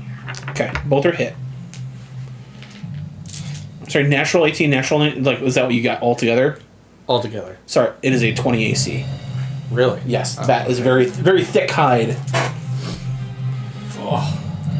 But you notice they're hard. They're hard to hit, but they have very little. They're like glass cannons. Mm-hmm. They're very hard. They have very little HP. Your 2 shots, boom, boom. I'll say they like glance off the bat. It's kind of burning off some of the fur, but just like when it hits the skin, like these things survive in a sea of fire. So like their skin is like very tough and leathery. Number 2, the crew. Crew's gonna redo all their weapons. Do you want them to try to take a mana cannon shot at this thing? It's gonna be the once per activation, so it won't be able to be fired this turn. Like for the next turn.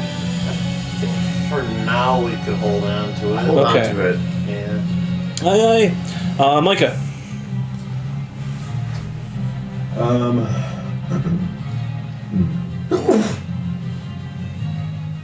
Because how much is one of these hexagons?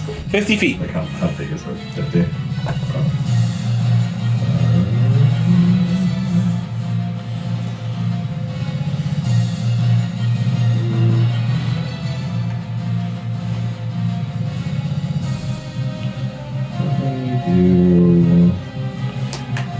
He's in range. I'll do toll a bit on him. Okay.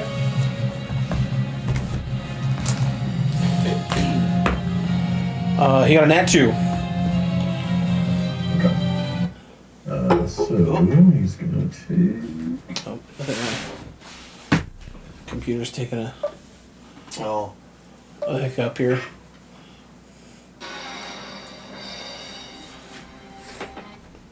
Oh, it was the HDMI cable. Oh, there we go. At least we got He's gonna take 8 necrotic. Okay. Give me 1 second here. My thing took a shit here. No, my original plan was to. I thought the bat was gonna like come at us. Between us moving closer and the bat coming at us, I was like, oh, I'll be in range. I'll do reduce on the chain. Oh, okay. That's clever. Oh, okay. And either it's gonna break or it's gonna kill the bat from strangulation, and then we get the key either way. I like that. But Alright. it's like fucking 30 feet is the range. Ah. So it's like, well, I can't just keep the lane, so. Can you cast it through a familiar and throw your familiar at it? No, right. I don't have one. Okay. I can't even use Ambrosius. I can't like load him in the ballista and just fire him out there. And then just Yes. Damn. Jared, your turn. All right. So is the ballista reloaded, or do Yep. I gotta spend that turn? Yep, It no, is. you're good. You're Okay, That's yeah. what the crew's there for. They do the reloading. Righteous. I'm gonna take another shot with that. Okay. Oh shit. 15 plus 5, so dirty.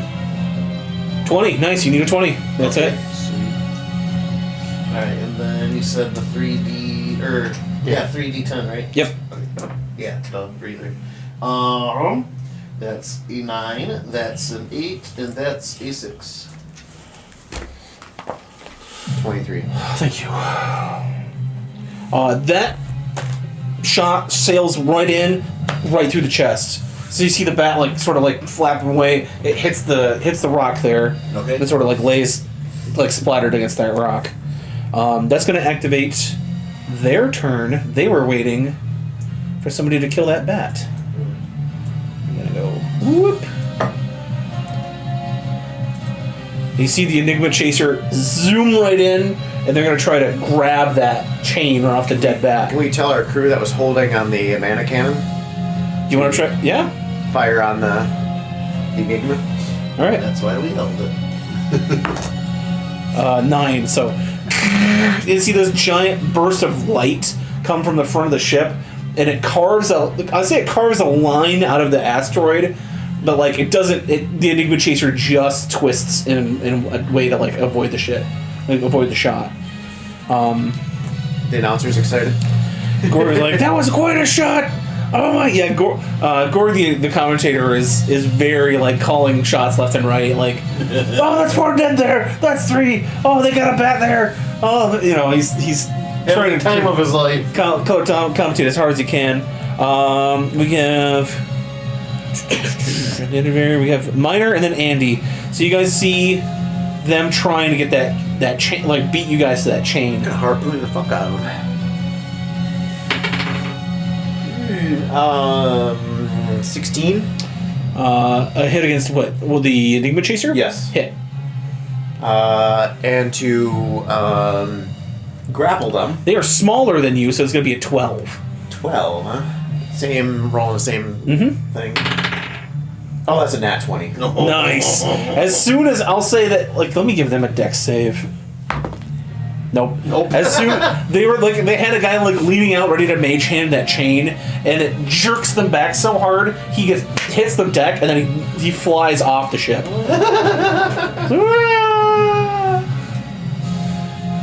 Fabrizio, no! I reel it in! All right. So yeah, on your turn, you can choose to move them alongside of you. Yeah, are we moving them towards us, or do you want me to move towards the back? That's your action, so you have to move and an action. Oh, okay. So I wanna move them next to us, and then position us between the bat and them. So like that. Yeah, that way they have to get around us to get to Okay. the bat. The crew reels in the ship. They send a line out, so they're completely trying to get Fabrizio back. One of their 3 pilots. They're completely distracted as you guys pull up next to the corpse of the giant bat that's like pinned against this rock. Can we cut the chain on the harpoon and like send them kind of their momentum flying in a different spin around direction? as hard as we can and cut the line. That'd be Give me a piloting test if you want to try to do that. Okay, we can try and do that. Sure. kidding. We'll call it a normal stunt DC. 17 is, yep, there you go. Oh, Spike! So You're managing our money they and our away further, so that even so they have to get even further to get to Fabrizio. He's standing on that rock. Poor sucker. That's gonna be their turn. What's his name? Two toes. toes. I'm like, hold, and then just kind of at the apex of the swing, we're like, cut it. Okay. Somebody give me just a straight up D20. Sure. You got it? Yeah, 12. there it is. Okay. The Mind Spiker is assaulted by the bats. It is not killed, but it is bloodied. Oh shit! Yeah. That was the Mind Spiker. The Mind Spiker, yep. Who are they? They're the Should have called it the they're mind the freak. The illithids. Yeah, That's kind of, I was trying to think squid of face it. guys. Yeah, I was like, what are they called? So two of the bats like latch on because like, it's a lot of open space and like there's like a lot of balconies on those things. So a bat like just gets its head in and does the echolocation and it's just roasting these illithids that are like not very well protected. But you see a lot of them like just firing like purple psychic blasts at this bat. Like its brain is probably melting out of its ears. It's like it's getting shots in, but it's really getting punished for getting into this like illithid's way. So I'm gonna say this thing is also bloodied.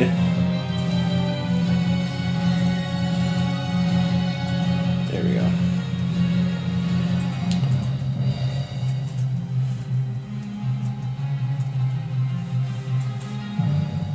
It's trying to do so much. Oh, there. All right. Number 15. The Polar Pack. Who else give me their saving throw? Alright. Then that's 17. Ooh. They are being chased by this bat, and their ship is made of ice. Ooh. So it is like they're trying to desperately get away from this thing. They're trying to slip away. So I'm going to say they're going to move through here. Combat speed 3. And the bat's going to move at 2. Oh, the bat's like, chicken wings. Spike starts smelling them. He's like, wait a minute. Like the polar bears on ice. On the rocks. On the rocks. Give me another roll. Somebody for the shell to pay. That sounds like you, Andy. I'll get it. Shell to pay. Let's go. 8. 8.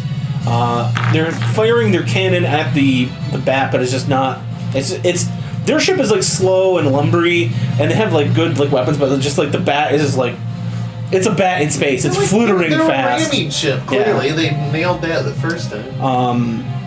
Let's see. Number 12 is the sucker punch. Who's roll for the sucker punch? They're gonna try to help that ship finish off this bat. 19. All right. You see the sucker punch like slide in. It's another lamprey ship, and it clamps its lamprey like iron claws around the base of the bat's like lower midsection. So while it's bucking, like the ship is like rocking, this bat is going nowhere. So then you see for the next turn, the shell to pay is going to line up another ramming shot. Nice. Last the activation here, we have these 3 ships on this bat. Who wants to roll for the bat? It's going to be just a death saving throw. Just give me. It has to be over a 10. I'll roll. The bat makes the saving throw. Makes a saving throw. Okay. Next turn, I'll say he's at disadvantage. Next turn, it's going to be a 3-way man attempt to try to get his key orb. Yeah. His corb. His corb.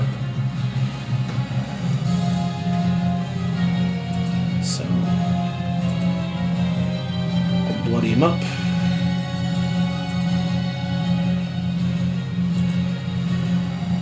And then ship number 4,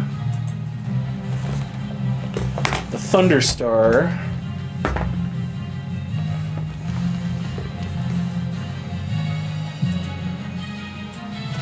They're gonna move in. And they're also gonna fail to attempt to steal that. Okay. Top of the order, Jesse, you're next to the bat's corpse. It is pinned, like essentially pinned by the harpoon shot to this giant asteroid. And what's the other ship doing? They're trying to reel in their third pilot. They threw him a rope with a big anchor at the end so it can sail through space. They're trying to grab it so they can reel him back in. But you guys pull him around, so like essentially they gotta reel it in and rethrow it. Try and get that ring.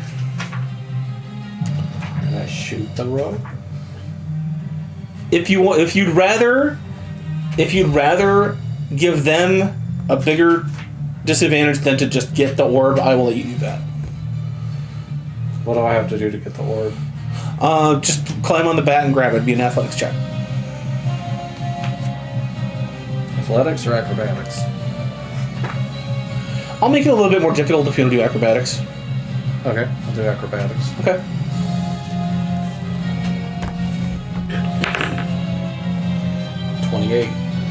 That's a nat 20. Nice. You just like gauge the distance, and you fire off like a shot from the deck of the ship, and like turn around, boots first, slam into the bat, pick up the basketball-sized key, and then just do the same thing. Rocket your feet back off, and boom on the deck of the ship. You guys have your key. The first ship to grab their key is the Naughty Lloyd.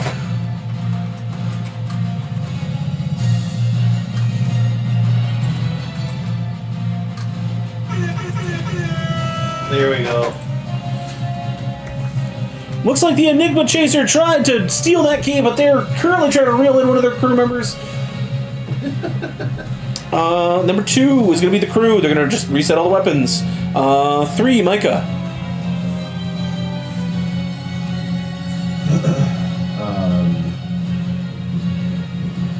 Are they still trying to reel in that dude? Yes. They're still trying to reel in their third crewmate. Is it just like via rope or what? Yeah, he's the guy's on the asteroid that you guys are next to, and they're trying to throw an anchor at him so they can reel him back in. Gotcha. Okay. Shoot the fucking asteroid.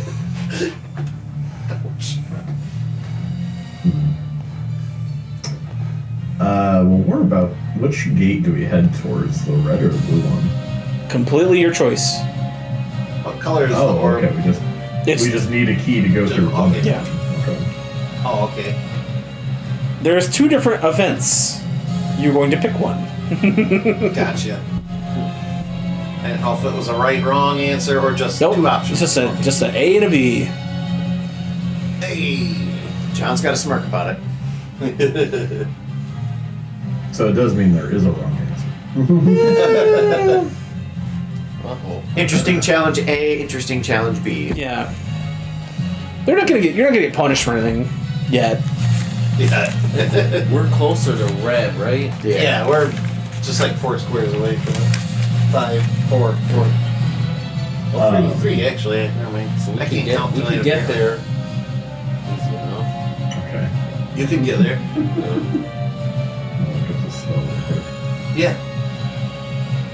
Oh, you could totally get there. I don't even think you have burn spell slots. No, that's what I was thinking. Okay. I didn't know if we wanted to hang around and do anything else here, though. Nah, I think at this point we're just leaving No, ourselves yeah. open to get our key stolen. So I'm just doing something because I'm not piloting. Otherwise, I'd say I'd pull the ship around. yeah. How close are they to the asteroid? Are they where they are right now? Yeah, about 50 feet away from the surface of it. Yeah. Okay. Okay.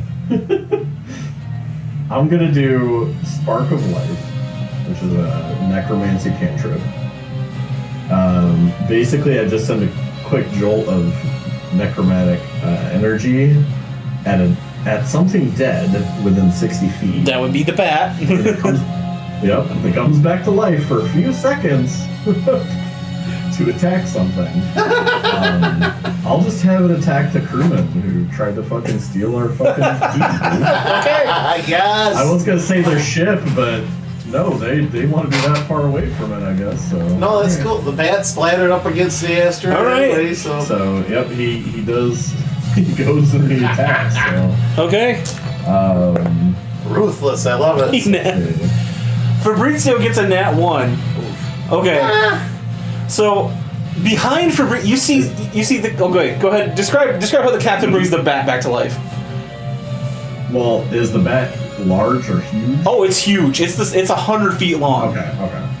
Well, it deals a D12 of damage, but so basically it's just kind of like, I like to think it's like a combination of like lightning with like necromantic, like a cyan Gotcha. black bolt just going like into it, Okay. and it just like the chest just like goes up the chain, and then it just fucking throws itself at this dude. Oh, so I was gonna have him do his echolocation on the poor Fabrizio. Poor dude. I mean that works. Okay.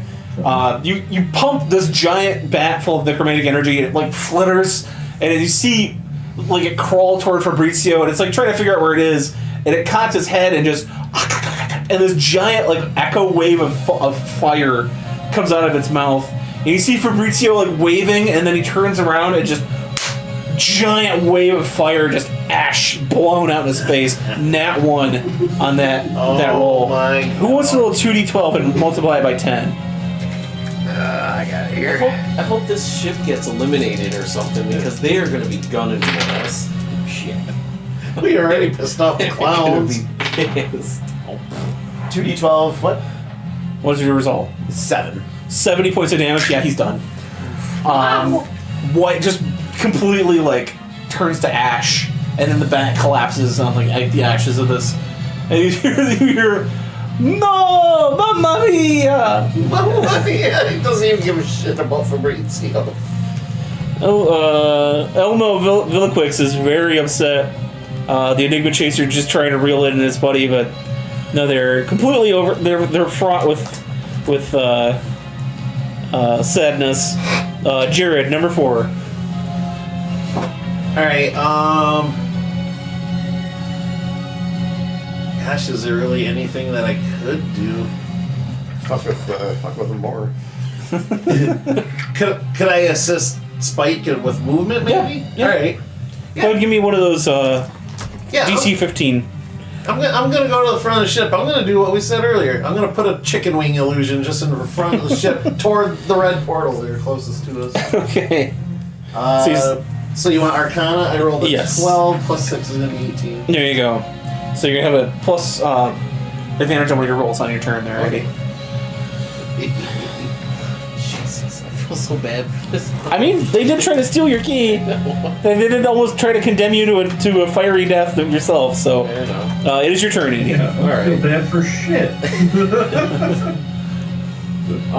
So We have a saying on my planet where I come from. It's called "fuck around and find out." so before I head to the red portal, can I look at the portals? I know last week I studied a map, but I don't think it really helped. Is there anything I can tell before I just head right to this red? Nope. This is a completely blind choice. Okay. Captain, are we going to the red portal?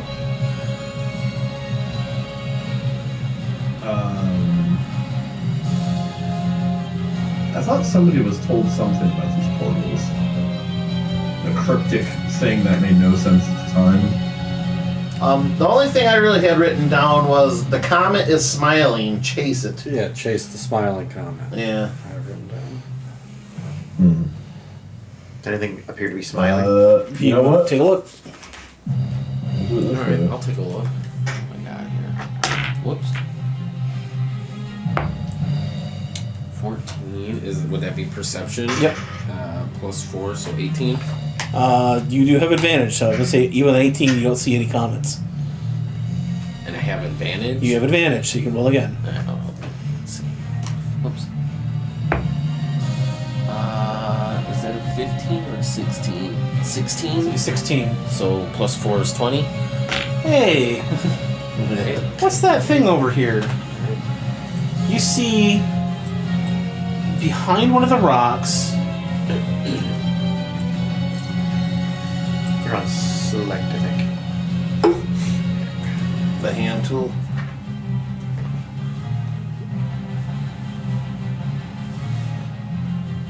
Carefully, oh so carefully.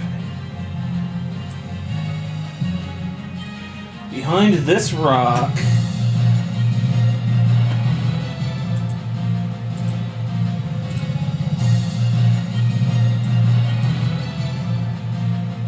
you see a comet circling this asteroid. And it's got a big smiley face on it. Helmsman, full speed ahead. And this had to go towards the smiling comet? Chase it. Chase it.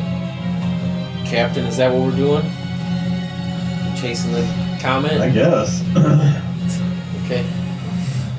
Hopefully it doesn't.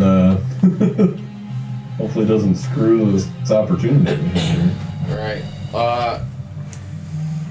You have me try and It is. fly around everybody, or you want me? There's a bit of turbulence in the way. Yeah, we could take a little bit of a circuitous route. I would go along I would that say way. Down turn away however quickly we can, Yeah, and that then way. just do the. south. We'll just do a then. boost I to was get gonna say over there. one of our boosts. Yeah, that's a good idea. Okay.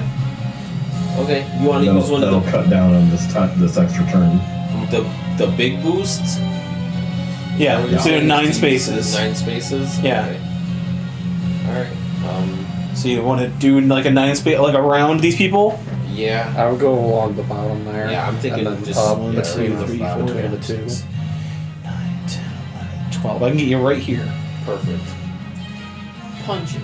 Yeah, that avoids the most amount of bullshit. Perfect. You guys hit the deck. Like, this is a sudden, like, wham burst of speed as the ship just races through space. It's like, whoa, giant burst of speed from the Naughty Lloyd flying away from the portals. Okay, let's bolt strategy, Adontatron. Let's see if it works out for them. Old strategy, Cotton. Let's see if it pays off. Spike is having the time of his life. All right. You're chasing a chicken wing, by the way. So you automatically slam the boost. See that chicken wing and I hit the nitro. Okay, we're gonna Now that decide. we're closer. Yeah. And I roll another perception. Yes. To see like what the deal is here. Yes. Completely fucked over the other ship and then got out of there. 16. You see this comet appears to be circling one of the portals to the phlogiston. So it's an extra portal. There's an extra portal, yes. Apparently the announcers don't know about it.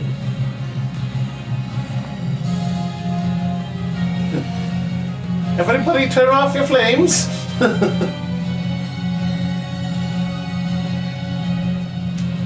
Okay. We're gonna decide real fast Yes. which 12 of these remaining ships get their keys and which ones are done. Okay. So, we're gonna go through their map here. This is the bats' turn. Okay. I'm gonna do bats and ships. We're gonna decide. So, Should we just go around the room and make rolls? we're gonna just go around the room, Okay. making rolls. We're gonna decide this. Making movies, making music. Fair and flying square. around the world. Alright, starting at the top. That's for you, Brett. We have the blue dancer fighting this bat right here. Who wants to roll for the blue dancer? I'll roll. Okay. Alright. 6. Nat 1. So the blue dancer advances. A little sad. We get to keep the rivalry. Which portal? Now, which portal does the blue dancer go through? I think blue. That makes total sense That's kind of their signature. for Cerulea's entire deal. So she's gonna go through the blue portal.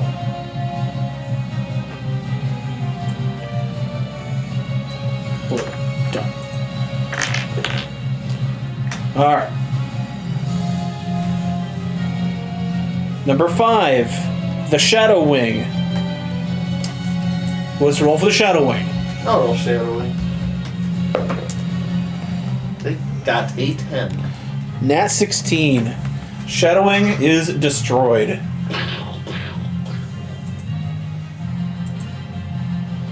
Alright.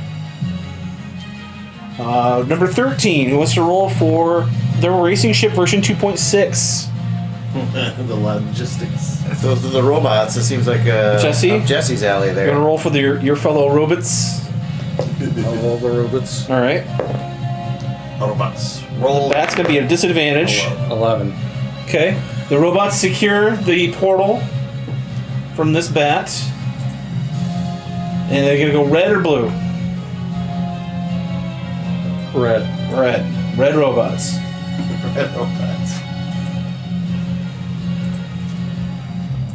Fucking automatons.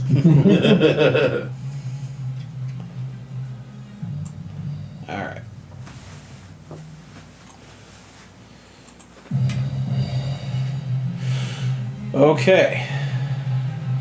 Number 7. Going up against this the Brood Wave going up against their bat. Let's roll for the Brood Wave. Micah? Yeah. Captain. Sounds like Sure. Micah thing. Let's pass turns in. 18. Okay. Broodwave easily, their giant spider-shaped ship like hugs the bat, and you see a giant harpoon stinger slam into it multiple times from the bottom, and just stabs the fuck out of this Just going bat. to town on that bat. Their crew, you see a bunch of tiny spider like people like crawl up the bat and just like carry the key back to their crew. Red or blue for the disgusting spider brood? Red. Red.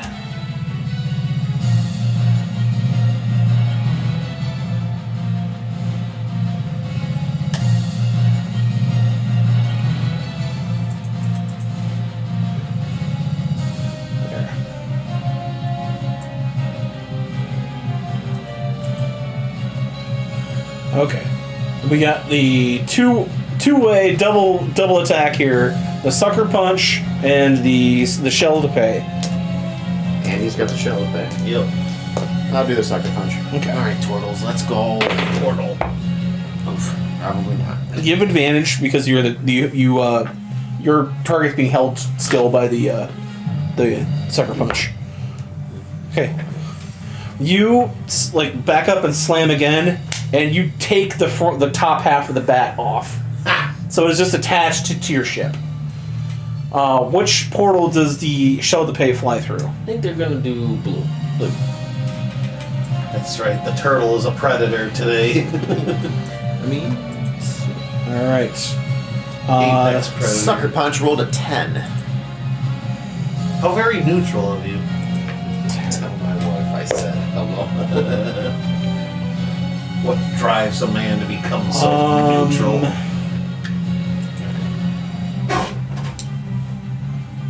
Give them advantage. 10. 10. Okay. Same exact. No, I rolled an 8, so they Oh, advantage okay, 10. okay. They are gonna make it here. They're gonna get one final because they were fresh. They're gonna get one final attempt at the end. We'll see who has anything left here. All right, these three on this one. It's gonna be. Can you zoom in with your faster computer on that Sure. that quadrant? We got 8, 6, and 9. All right, who wants to roll for 8, 6, and 9? I'm gonna roll for the bat. I'll roll for 8. 8, 6, and 9. Is that 18, 16, and 19?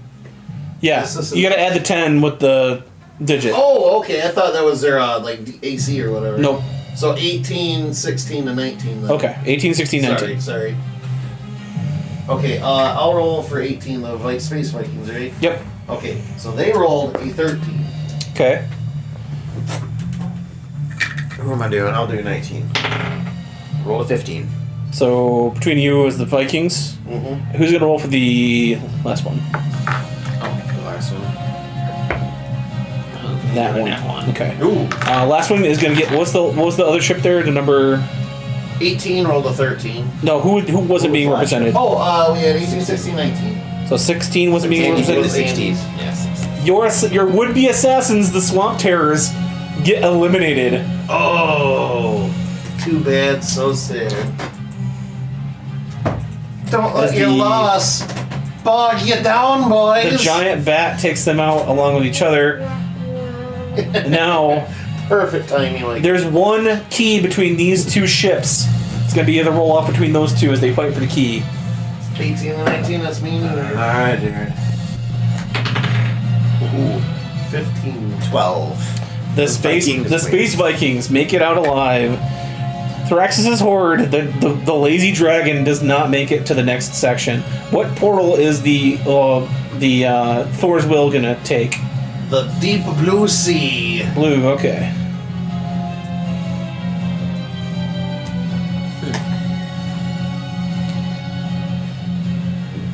All right, we've only got 1, 2, 3, 4, 5, 6 keys left.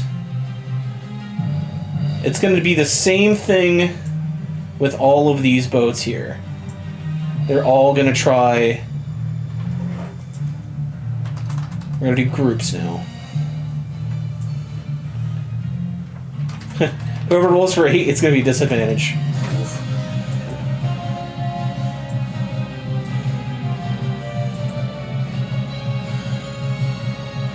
Okay. So, 11 in the bat. Who wants to roll for the eye gouger? Doesn't matter who it is. See the roll. 3. 18. Alright. Eye gouger eliminated. Eyes gouged. Boom. What race were them? The beholders. Oh. Alright. Next up is number 15. It's going to be the polar pack.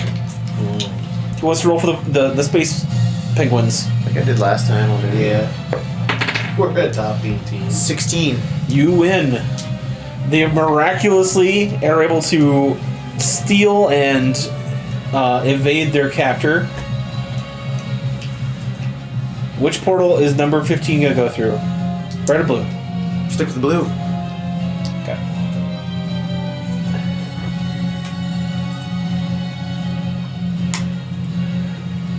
This bat was evaded. Then he's gonna get added to this group here. All right, 19, 1, and 8. Number 1 is your biggest rival. That is the Space Elves. I'll roll for them. Who wants to roll for number 19? Captain? Sure. It's our biggest rival. 3. Okay. Number 19, still beleaguered from that last one, the Thraxis' horde. The dragon ship is destroyed. Alright. Who wants to roll? The purple dragons are gone? Purple dragons are still here. It was the dragon ship was destroyed. The actual dragon. Let's say he just gets off the ship and flies away. He's like, fuck this, and just starts flying away toward a portal. He runs away today. Alright, who wants to roll for number 8? I'll do it. What was 8 again? That's the That's the Enigma. Enigma. Yeah. That's Oh, right. that one. He's at disadvantage. They, unfortunately, do not make it. Just couldn't get them boobies out of his head. Nope. I've been distracted ever since. The boobies, they lost Fabrizio. The guy got incinerated too. That's So true. Yeah. That'd be. I think the losing of the crewmate is the more demoralizing than just being distracted I'm just by saying. boobies. All right, who wants to roll for number 14? I'll roll. 15. Hilarious boat pun beats their bat and gets to the next level. Oh, those are the clowns. Those are the clowns. Which portal did the clowns fly through? They had to the red. Red. All right. So this bat swooping in with its fire and everything, and they raise a cannon up and spray seltzer all over yeah. it. They just soak the bat so it can't do anything. Yeah. They counter the flame with the seltzer. Yeah. Oh. There we go. God Whatever. damn, I love it. Their ship is just gonna look weird. Okay. We have the last bit here. Let's see who goes through. We have 5 boats and 4 keys left. So let's decide what happens to the sucker punch here. Their last ditch effort. Who wants to roll for the sucker punch? I think you rolled last for him.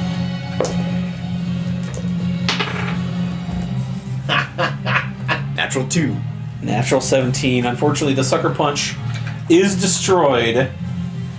You see a single occupant like Scooty Puff with Captain Rosa on it, veering itself, seeing you guys, and then she's gonna follow behind you guys with her Scooty Puff.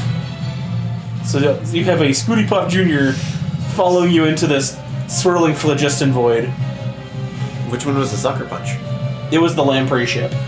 No, I meant like. Oh, okay, that is the one you're. Okay. All right, number 4. Who wants to roll for the Thunderstar? I'll roll for Thunderstar. It's got thunder in it. Yeah, I figured. Stick the brand here. That is a 5. I got a 3. Oh, man. Thunderstar against all odds. Which portal is Thunderstar going to go into? They'll go red. Red. Into the Maelstrom color. All right. Number 1. Who wants to roll for number 1? It's gonna be. Those are our rivals. Oh yeah, who wants to roll for number 1's bat? I will. 15. The purple dragon is destroyed Hell yeah. by the bats. What? The ship of the Arlarian Empire's pride is destroyed by a giant bat. By the bird. You see half the crew using teleportation spells to escape the ship. Just the bail. Yep, just to bail as the ship is busted into pieces. Number 6 is already on the ropes. That's Oh my the God. Mind Spiker. Number 6 is looking bad, man. It's going to be a disadvantage. Whoever wants to roll for the Mind Spiker. I got 2 dice right And I'm here. going to roll advantage if they have 2 bats. 8. Against all odds, I rolled a 7 with advantage. Against your disadvantage. The smoking room. I'm gonna say they mentally possess one of the. They get a thing inside one of the bats, and is now part of the ship, helping it defend itself. Which portal is the Illithid's gonna go through? Blue. Yeah, so Blue. probably blue. Alright. So they're gonna head for the closest.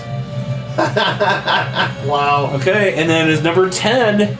10 is shit. Fast boat, go zoom. Oh my God, they're surrounded.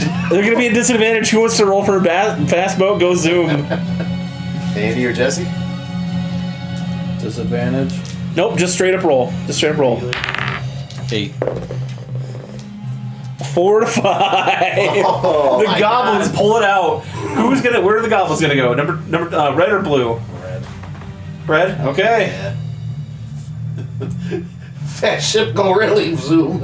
They book ass out of this arena. So well, we lost a lot more competitors in that round than we thought we were gonna lose. But guess what? That just means we're to the end of the race faster.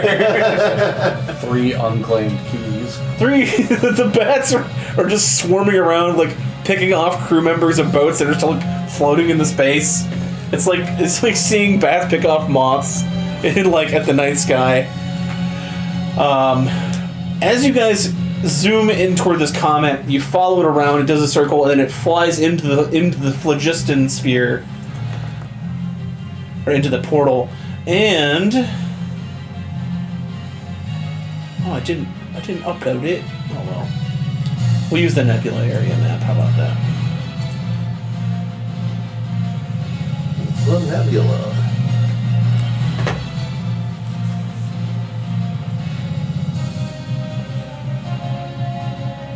That's gonna take you guys to which one? I'm a little low-key happy the clowns survived so far. Potential to mess with them some more, you know? Vikings, clowns, and cerulean. All right, you guys sink into the phlogiston, and you see more bats flying through toward the portal. Give me a hazard DC save. It's going to be +5. So as your hazard DC, whoever's piloting the ship is going to be a +5. Base hazard DC is 14. So 18 is where you're looking to beat. Can we help them out?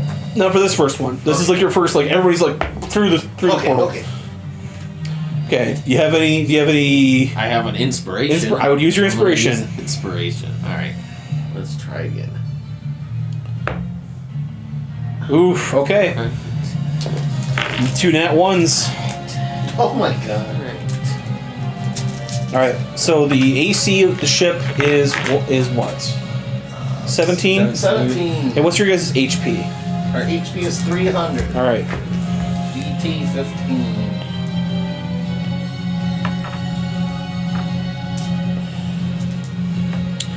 So you have what was it? 300 hit points, DT 15. So I can reduce this by 10.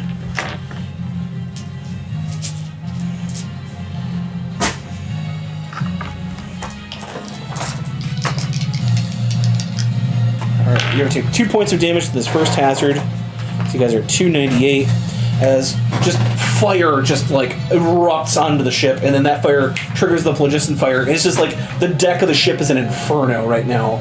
As you fly through this flock of bats, as more of them go to fly through this portal and then hit the portal as it is shut off. And you see behind you the Scooty Puff Jr. just make it through that little circular portal, and they're going to fire a suction cup gun boop, and hit the back of your boat and start reeling themselves in through the space. You next have a giant field of asteroids coming your way. Give me another hazard DC. This one's going to be easy. Okay, make it through that one. You guys then see another group of bats, but they're far enough away that you guys can each try to take a shot off of one to get it to veer off. So if everybody who wants to take a shot, if you beat a 20 on an attack roll, it's going to reduce his AC by 2, or his DC by 2 from a 25 from every success you guys get. What about the suction that's on us? If you want to try to knock this person off that's trying to get on your ship, you can do that. Is it just a person or a whole entire ship? It's that Captain Rosa from the Sucker Punch. Oh, okay. It's just the person. Okay. Yeah. Somebody keep an eye on him at least for the moment, but I'll wheel around on the harpoon gun and see if I can shoot one of these bats. Okay, so that's going to be one attack roll. Everyone gets an attack on... It's not going to do the damage, you're just trying to veer him off. But keep in mind, if you do fire damage, you're going to take some damage yourself. 16. 16 is not a hit, so that's going to be still a 25. I'll fire with the ballista. 12 and 5 is 17. It's still 25. Now you got 2 more chances. Jesse and Micah, you can try to reduce this DC.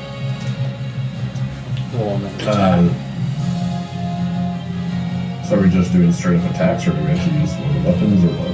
You can use a crew weapon if you want. You can use one of your spells if you'd like. It's just deterring the bat off of your ship, essentially. Gotcha. Okay. So any hit will basically get it off. Yep. Yeah. Or help. Yep. This is going to be like just kind of fast and loose. I got 24. Okay, you knock one of the bats. It veers off through the phlogiston. Somewhere in the multiverse of space, a giant bat erupts in somewhere. In the Candy Kingdom! It's like those. If you ever watch Cowboy Bebop, it's like those tunnels. You're like essentially in a big tunnel of space. Yeah. Here. Yeah, this is what it looks like. Just a big tunnel of chaotic space. Alright. I'll just do Toll of Dead. Toll of Dead. Alright. You got nat 1, so that's going to be reduced by another 2. So your DC is going to be 21. Okay. Go ahead and roll your save.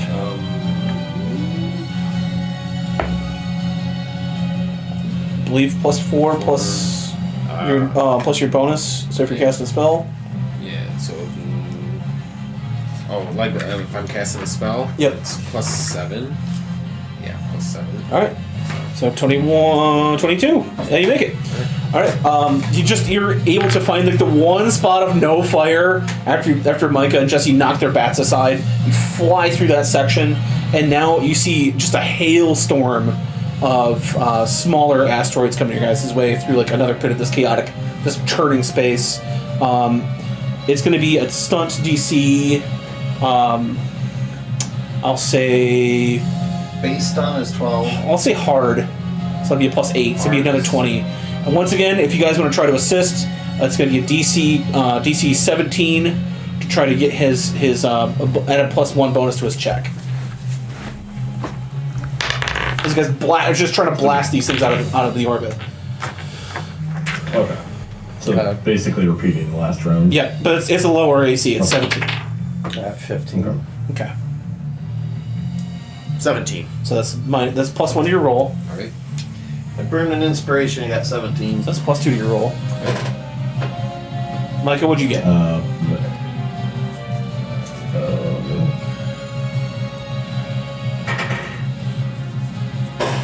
Just straight roll, or is this the attack? You can add your attack, yeah.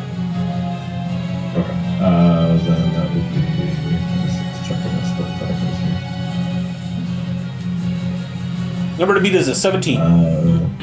Okay. 18. Nice. So +3 to this roll. 12 plus the 7 is 19. That'll get you over the edge. Okay, cool. You guys blast away just enough of the debris. You're going to take half damage from the successful save. It's going to be the 2d12. You guys are going to take 6 more points of hull damage.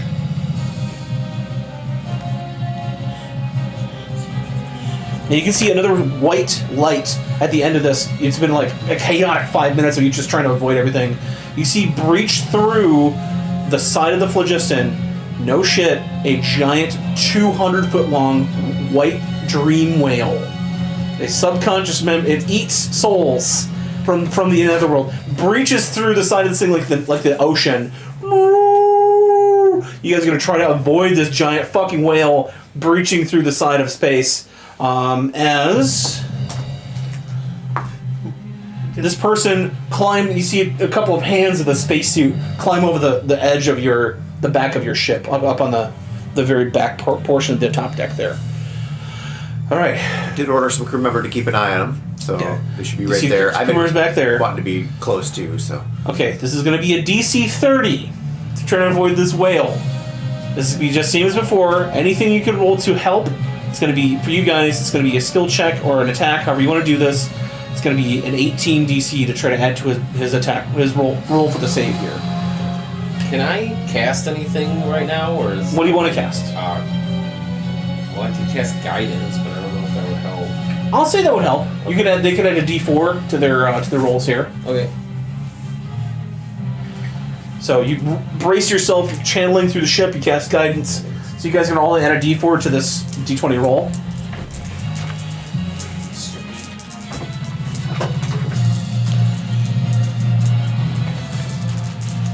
There she blows! Dream whale! Oh. Dream whale! I wonder what whale meat tastes like. A 29. Nice. Nat 18 plus a Nat 4. I'll double that, so it's gonna be a +2 to your roll from him. I got 18 plus 5. Nice. It's +3. I got a 26. Alright, +4. 19. +5. Alright. So there's gonna be a +5 on top of your save here. So it's gonna be +7. 7 Plus 5, so that's 12. You're looking for a 30 is your now you won't die, but you will take significant damage if you run into this whale. It is literally like That's still an 18 or better. He's got to roll. it's pretty big. Nat fucking 20. Nat 20. Hell yeah, brother. Oh man. You say everybody grab wood. As you take the ship and go lateral, like literally, like you guys are like hanging off of the various railings. Inside the ship goes completely, like the wall becomes the floor as all of the cargo is like knocked aside, but you slide effortlessly underneath this whale and just slip through space into a very calm section Did our of the nebula. I can't think of the word. Did Stowaway? Did our stowaway able to grab hold? She did, yes. White knuckle eating that sucker. Could you tried to be a little more dramatic about this, Spike? Never. You see Spike's brows furrow and he just reaches in his bag, puts a single wing in his mouth and kicks it. Kind of like a cigarette, but not. What's your handler been doing this whole time? That's a great question. I figured he's been helping around with the crew, but Yeah, he's part of the... Now this is space racing. this is space racing.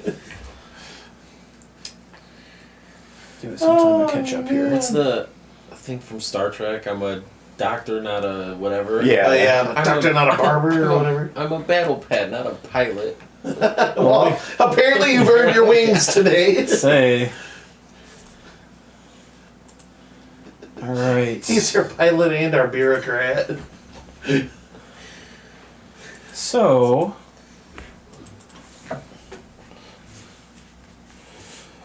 It's a nice quiet bit of space here as you emerge from the phlogiston.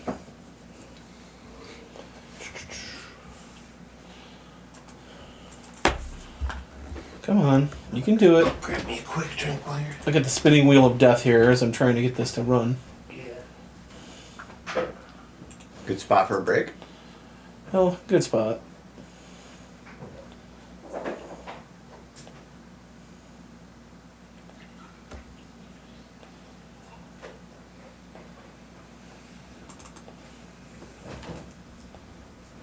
Actually, yeah, let's take like a 5-minute break so I can get my stuff loaded 5-minute up break? here. Yeah, 5-minute break. Okay. We'll load up here.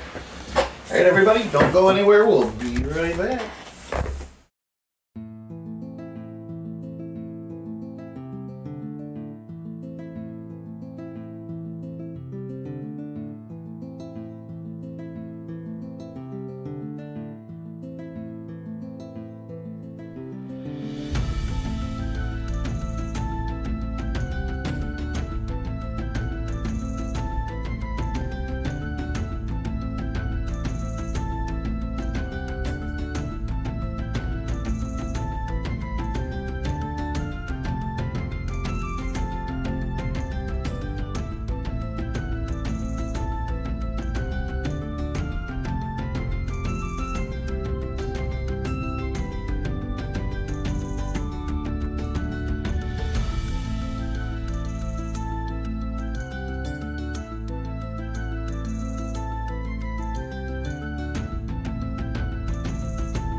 Welcome back, everybody. All right, thank you for your patience. Had to restart some shit.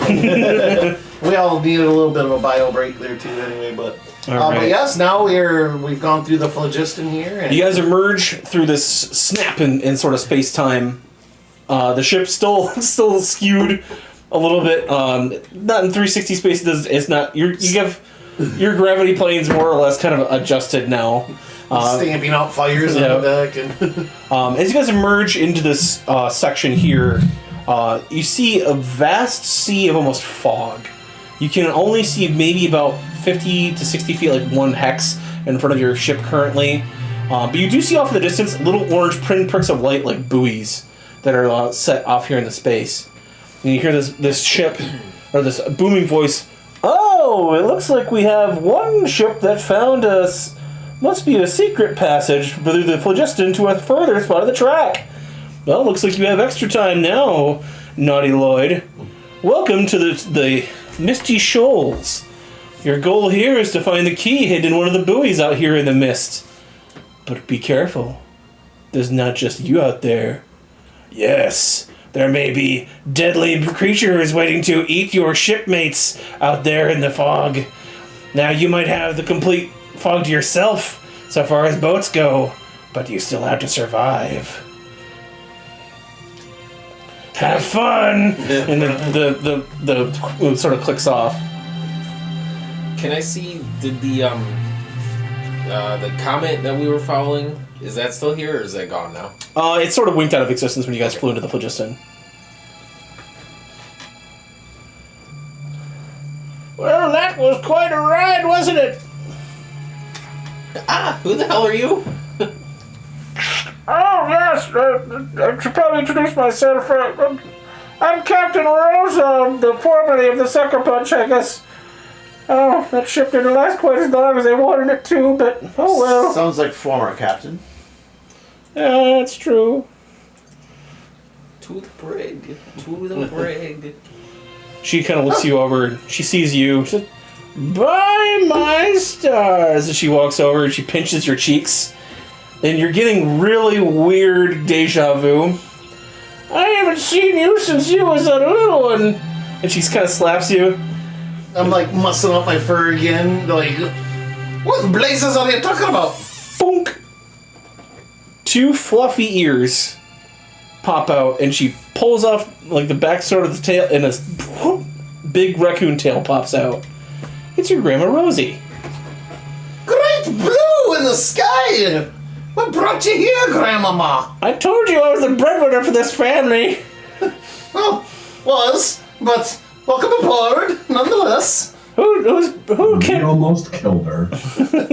You kidnapped my grandson. She pulls out a gun. Which one of you bastards I already kidnapped got my my wand. grandson? I already got my wand on her. Granny, this is my friends, my crew. I'm with them. Oh, And I gently take the gun from Granny's hands. okay. I walk over and offer a chicken wing. I don't usually eat food from dinosaurs, but thank you, young man. Oh, he's a grand gourmet. He'll enjoy the chicken wings he has. Anyway, but no, I was in the race to win money for, bills and family stuff, and we have to pay. Your little sister goes to Strixhaven. That's not a cheap school. Pretty expensive place to go become a wizard. But no, I suppose I was also here for an ulterior motive. I wouldn't expect any less from me, Grandmama. You definitely saw that dream whale we just put past, didn't you? Couldn't miss it. Didn't you think it was rather odd? You find a creature of the astral sea taking up a residence in what appears to be a weird nebula in the middle of nowhere. I was like, I didn't know about any of this shit a month ago, so it's all weird to me. Yeah, of all things considered, that's kind of low on the radar from what we've seen so far. Well, people say that there's a portal hidden somewhere in this race. It leads to a place called the Sailor's Dream. It's a ship graveyard of all the people who didn't make it out of the race. Prime pickings for anybody who's looking for salvage. But you might also be interested in it as well. Heard you guys are looking for some of those star jewels of some kind. I don't know who told you that. Well, my grandson might have let a few things slip when he was leaving to go off on an adventure with a certain elf that picked him up off a... Excited for the adventure and everything. Anyway, if you looked at the forehead of that dream whale, you'd see a nice big blue sapphire embedded in its head. Now, I'm not saying this is the star sapphire, but I'm thinking a lot of things line up. Leviathan, Sailor's Dream. This just might be the beastie you're looking for. Kind of looks back over his shoulder. Oh, we're kind of in the middle of something, but Captain, do you think there'd be a way to get back here? Well, the beastie I'm looking at's the one with the big mouth right there. The announcer did say that we had some extra time since we found this misty... What was it? Misty Shoal? The Misty Shoals. Yeah. Yeah, and what do we lose if we lose the race? Because our primary goal is getting these crystals. Well, you had a pretty far lead a lot of ahead money. in first place. We lose a lot of money. That's what we lose. We lose a freaking universe if we don't. Let me put it this way. How about a partnership? I lost my ship, so why don't I help you crew yours? I've been through this region a few times. This isn't my first time in the regatta. And I know that the sailor's dream somewhere is further ahead. If you look at a picture of the nebula, she kind of spreads it out. Let's say that little droplet of water there next to the water spout is an area that is the sailor's dream. Near the finish line, where a lot of the players find a certain hazard to be a little bit too hazardous. It's let's say, final testing spot for this race. A giant portal, a black hole that leads to, well, if legend has it, the sailor's dream. But we might be able to find a way through the phlogiston to get there without having to fly into a black hole and ruin your ship. Yeah, that'd be much preferable. If we get far enough ahead in this race, we could be able to look for that portal closer to the entrance or the exit, of this race. It's up to you. You can always come back here after the race is done, but you won't have my expertise, of course. I have to go back home and get another ship built. You've always been such a joker, Grandma. Somebody's got to keep this family in line. I say we're already here. We might as well look for it, right? So basically, what we gotta do right now is what we're supposed to be doing, looking for the proper buoy to get along further. At this point, yes. If we run into the whale again, we'll have to figure out a way to either hitch a ride or maybe... I don't think you can kill a dream whale. But you can certainly try. Although, be careful. I've also heard of those mad whalers. They hunt those types of creatures. They pollute these waters here with their cobbled together psycho vessels and their mutant crews hunting that whale. They don't race, but they frequently sail in these waters. Well, these stars, I guess I should say. So we'll have to look out for them. Other than them, and the other racers, we got plenty of time. How smart is a dream whale? Are they just like a regular whale, or Well, some say that they are some of the first beings that were created in the universe. Very old. Millions of years old. They flew out into the ethereal sea back when the material plane was just a thought in some god's head. And then once they started getting a taste for the dreams of mortals, they came through the ethereal sea to the material plane to eat the souls of lost sailors out in the middle of the space. Oh, Grandma, you know so much about these creatures. Well, I mean, I've been hearing about this salvage field for 100 years, so, I mean, Well, I'm not 100 years old, mind you, but I've been legend started about 100 years ago with this place, and I want to take a look at it. I mean, yeah, naturally, I'd be on board for it. But we should get down to what's at hand. You have a buoy to find the key on it, and well, I just rode a Scooty Puff Jr. through the maelstrom of phlogiston space. I'm gonna go to get a water and pass out for a few minutes, if you don't mind, Captain. I'll lead her to my room on the ship or whatever to recover. Sure. All right. So yeah, you're on here. It's all garbage in here. I'm so proud.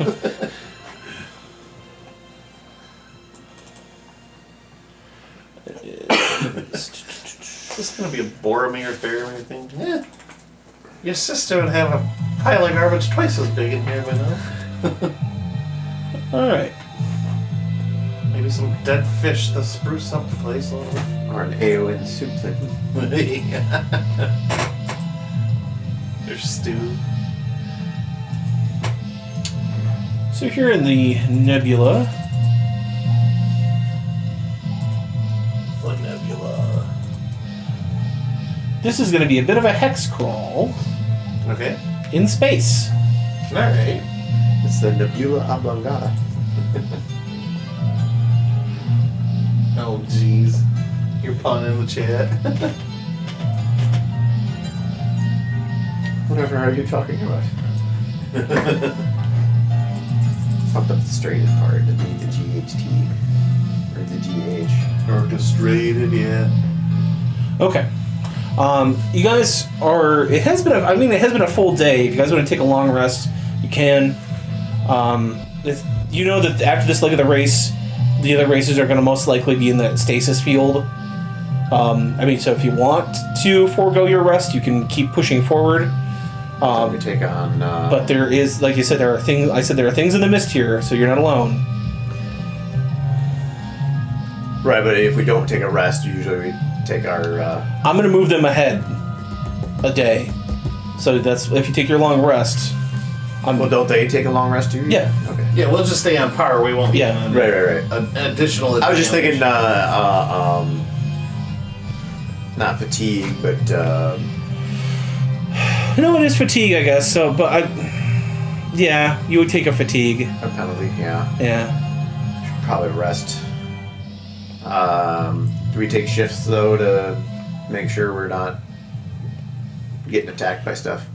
That'd probably be a smart idea. Yeah. That sounds smart. Okay. Who wants to take first watch? I'll stay up. Okay.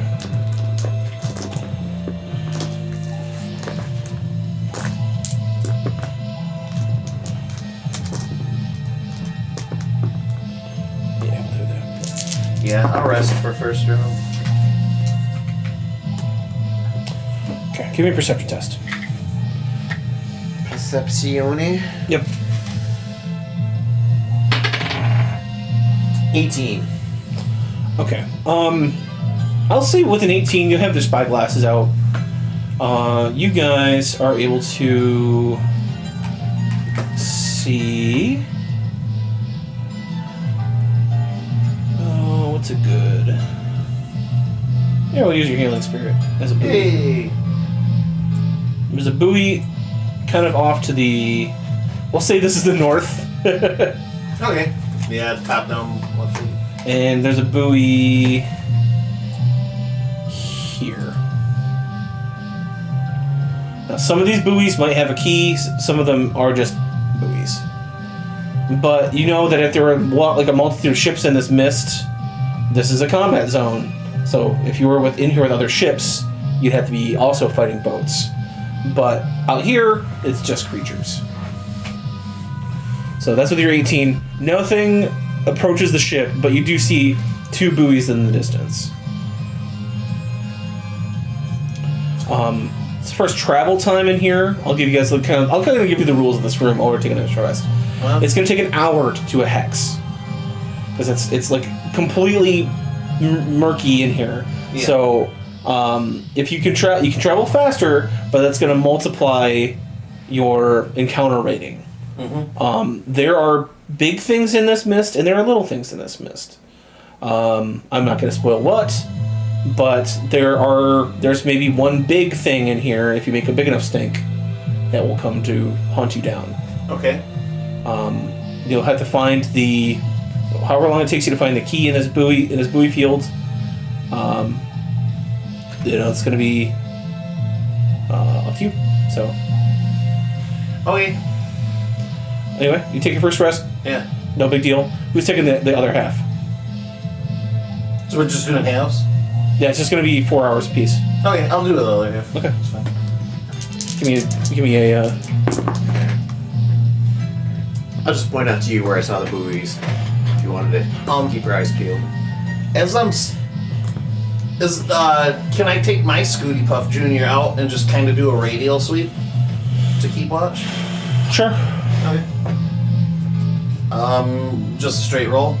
Perception, please. Perception. I got a 19. 19.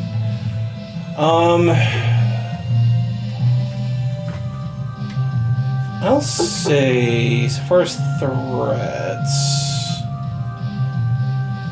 I'll go with a sword. Something is either in one of these 4 sections. So you're not sure which one. But there is something in those 3. But not all 3. See what I mean? So you have like a 30% chance to run into something. Okay. You're looking out, and you're like going through. You see what appear to be like fins, but like webbed, sort of between like spinal, like whatever. You see like a dozen of them, like dolphins breaching, kind of. You see like almost like a mer creature, but like a squad of mer creatures. But this is space, not water, so you're not quite sure what to make of it. Can I roll something to see if I know what these creatures are? Disadvantage because it's like in the dark. Okay. You're just like I'm looking kind of through guessing this with the murky same fog. Just like an intelligence roll. Nature, if you have it. Nature. Okay. I do. You said disadvantage. I rolled a 12 and a 13. Add 3 to those, so 15. 15. Yeah, for the disadvantage. You think it could be? Let's see here.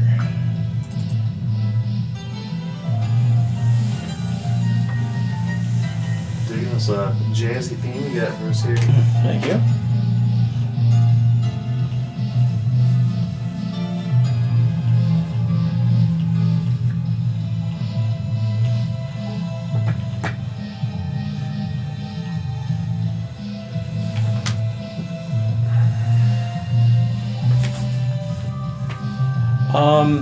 They're called. You think it's something called a Zard? A Zard. It is like a winged type of like creature that look like they have like a spiny ridge on their back, kind of like a Dimetrodon. Okay. The only thing you know of them is that they do attack in swarms. And they're about the size of humans.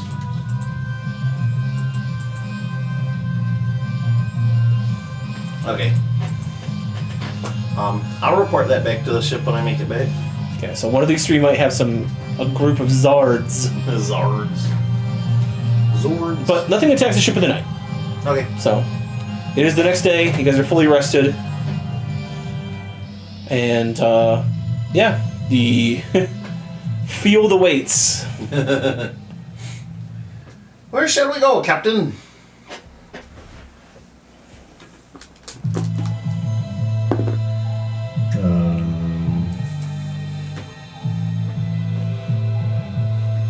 I mean, I guess what's it look like out there? So we got the 30% chance of an encounter with those 3 swords in front of us, and then the 2 buoys that are green on the map. And we don't know anything else beyond that, other than there might be something big out there for us.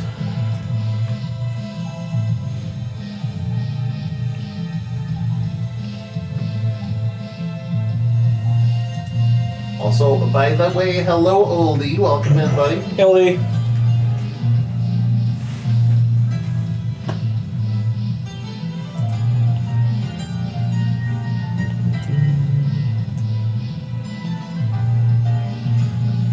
How many hexes can we move per turn? Or It takes an hour to move a hex. An hour hex. Okay, so we're little looser terms. Yep. Okay. And how big are these hexes? Like, Probably the 50. They're about 150, 200 feet. Okay. This is more of a hex crawl size than a combat size. Okay. I'm going to perform the ritual unseen accountant. Okay. And I'm going to have him go out to the... Where did you see the things at? Which hex was that? Each of those three in front of you have a 30% chance to have the creatures in them. So it's like a 1 in 3 chance. Didn't he see one with them, though? It depends on which... If he goes into the square, he will be attacked. Well, he's unseen, so unless I see invisible. True. And I'm asking Jared which one he saw the fish people in. Oh, the fish people. Not. No, like I said, they were in all three, but there's a 30% chance whenever you go in, it's going to have them. Yeah. So... Oh, okay. Yeah. Yeah. 2 of the 3 of those... I will send him here. Okay. Bottom one. Alright. He reports back, he said, "Sir, I saw these weird, giant, man-sized flying creatures, so definitely don't go to that bottom one." Okay. Well, he's around for 8 hours, so I'll send him this one right here. He said that one was clear. Actually, Yeah. okay. So he successfully scouted them out. Yep. Well, I will slowly go towards this building. Okay. So 1 hour. Boom. Okay. Which one next? I guess I'll send him here. Top right. He says that one has a large swarm of creatures. I wasn't able to identify them, but there is an encounter there. Okay, and then to the right. Looks like a shipwreck.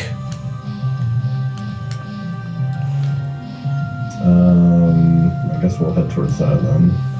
Okay. You guys drift in. It takes you about 20 minutes to find the shipwreck in this like thick fog. Because I mean, it's like I said, you can maybe see 30 feet off the prow of the ship. okay. But like these buoys, you can sort of see like off in the distance. They're very bright light or whatever. Yeah. As you get closer to this wreck of the ship, you see it's a hammerhead ship with like it's sort of split in half. And you can see that it's like a large creature must have come like right from the bottom to the middle and split it right in half.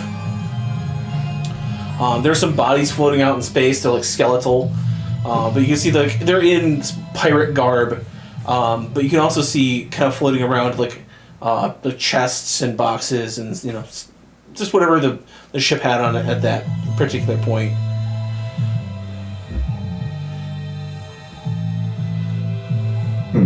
Well, I mean, we can see what that's all about. Yeah. I'll hop on my Scooty Puff and go to the biggest chunk of debris. I mean, it's right there. It's just like Sure. you just ride your bike down across the street. Okay. Scoot over there. You kind of poke around. You'll see. I guess you see like some like ghostly type of like wisps of like spirits kind of like floating off in the ether or whatever. Nothing but like phantoms or ghosts to attack you, but kind of like residual like spirits here. What are you looking for? Anything expensive, I guess. Give me a perception test. Alrighty. Perception is a 5 kicker on top of a 10. 15. Okay.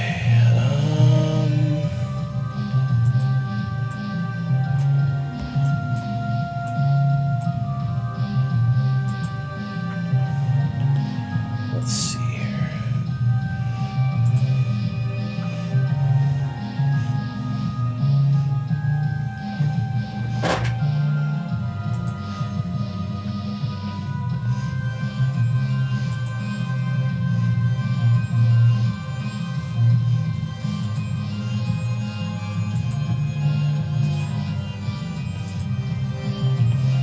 Go ahead and roll me a d10. A D10. You are getting a 3.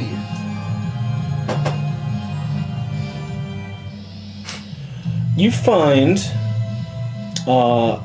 GP in a small lockbox, a diamond worth 50 GP. Okay. You also find a pouch of what looks to be like spice. It is got a strange sort of like cinnamony odor to it, but it's purple.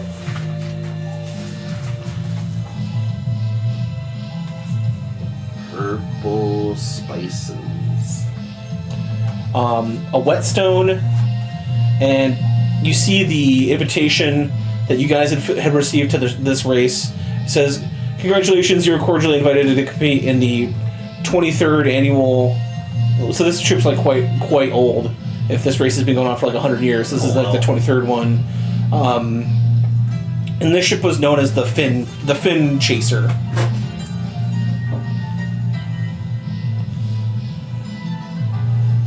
The Fin Chaser. As you can see that from the crew roster, you can see the captain was apparently a psionicist. Oh, really? So he was a psychic Spelljammer captain. Okay. Psionicist,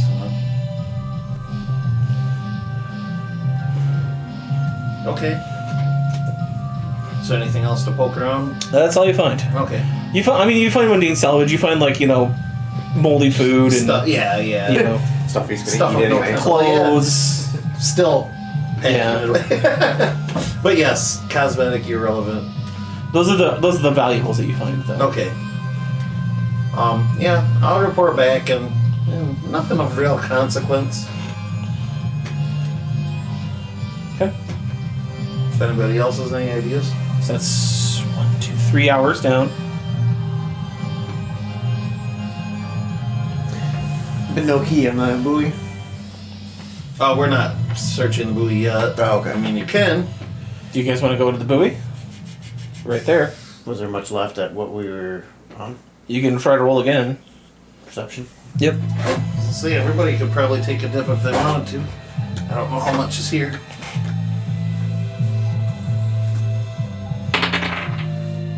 $19. Okay, go ahead and roll a d10. D10. 7. You find another small, personal, lockbox. You find a 50 GP. What appears to be a golden apple that does have a bit of a magical enchantment to it, and a 2-headed coin. Golden apple, 2-headed coin.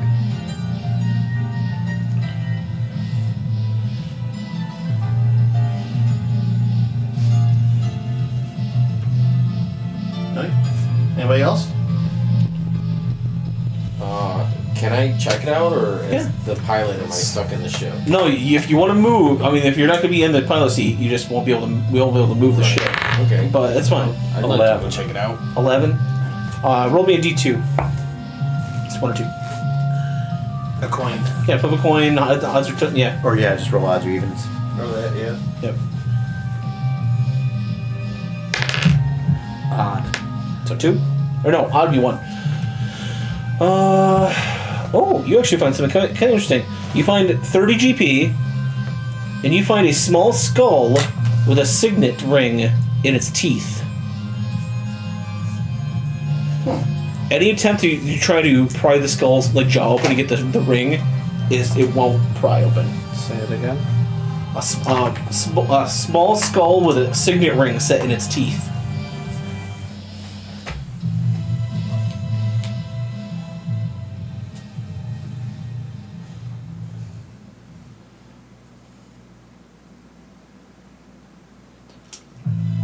And it won't come out. And it will not come out. And it does have a magical aura to the skull and the ring. Anybody identify it? I could have to spend a spell slot. Then.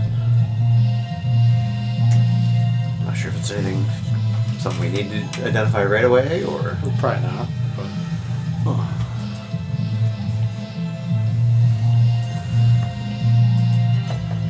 How about Spike or Captain? Do you wanna? I rolled a 2. Yeah, because everything's kind of picked over. Alright, that's what I figured. 14. Alright, go ahead and roll me a d6.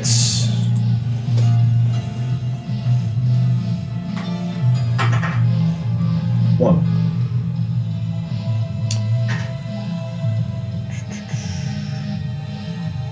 You find 80 GP in a bottle with a ship in it, and that ship is magical.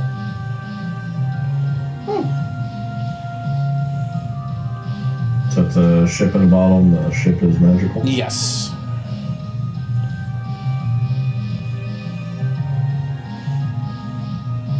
Just out of curiosity, what kind of ship is it? It looks like a traditional, like a sloop, like a one Magical.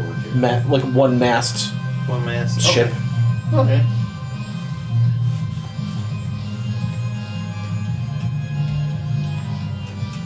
Let's look at that buoy. Okay. Yeah, Ooh-wee. I'll just see you're on the As I say, yeah, we know. yeah, you're on the buoy. There. All right. Okay. You roll up to the buoy, and it's a large crystal surrounded by like a golden band, and it's inside the crystal. You can see a sort of a foggy, sort of it's like a hollow inside to it, and you can tell on the ring there's like a little circle that you can like reach your hand into to get inside of the gem itself. And it's cloudy on the inside, so you can't quite tell what's inside the buoy. I'm gonna go ahead and use Mage Hand and try to fish in around inside of it. Does your mage hand give you tactile feel? Let me read. Because it's like reaching your hand in a foggy bank to try to reach in there. Okay. You think it's so that you can't tell from a distance if there's something in the buoy. You have to actually go up and investigate it. Yeah, that's what I pretty much have to do anyway, so I can hop on my Scooty Puff or whatever. You said Major.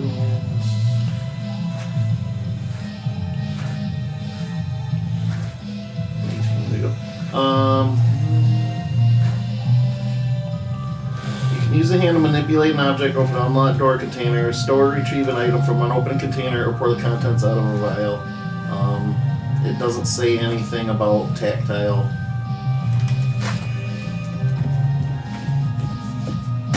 I'm just gonna do higher. I'm just gonna do higher low I was gonna say because normally it sounds like you have to be able to see what you're grabbing. I have Mage Hand Ledger Domain, but that I don't think doesn't do anything with it. So higher low. Let's go low. You don't feel anything inside. Okay. I guess I'll just reach my regular hand in there then. You don't feel anything inside. Okay. So yeah, this buoy is a done. Okay.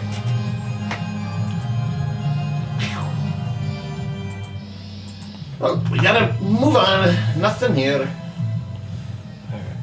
While we're moving about, can I have perception to see, spot more buoys? Yep. Dirty 20. And keep an eye out for monsters, but.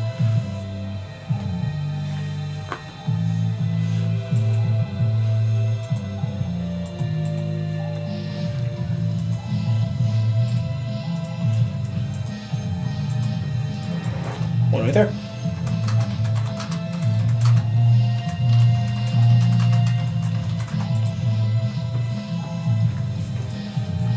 Yep. There's one right there. I'll point it out to Spike. I'll take us over there. Okay. Do you want to just go straight? You want to go around? How do you want to go? Yeah, let's just go straight to it. Okay. See why not?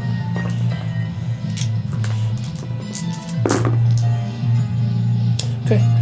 While you are in this square, you notice a large serpentine, snake-like creature, kind of like sneaking below your sight line, and it just crests the ridge, and then you feel the ship sort of rock. Can I tell what it was? Uh, Saw. You are able to see. Looks like a large mouth with a large tail. Large tail. Okay. I'll like a snake.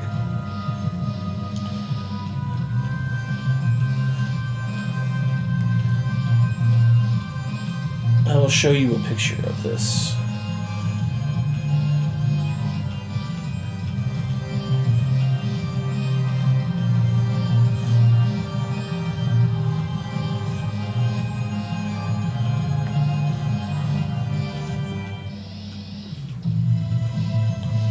Come on.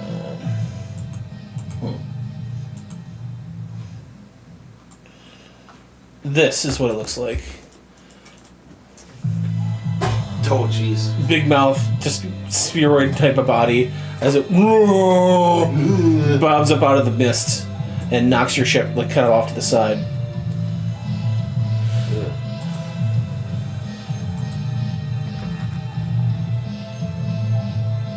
Okay. So we're looking for a key inside the buoy. Inside those buoys, yes. Yeah. Right now, you are being assaulted by what's called a nature, Naychur,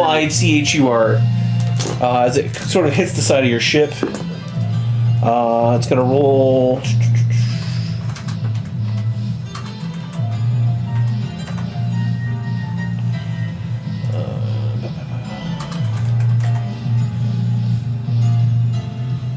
Okay, it's blind. What's its attack bonus?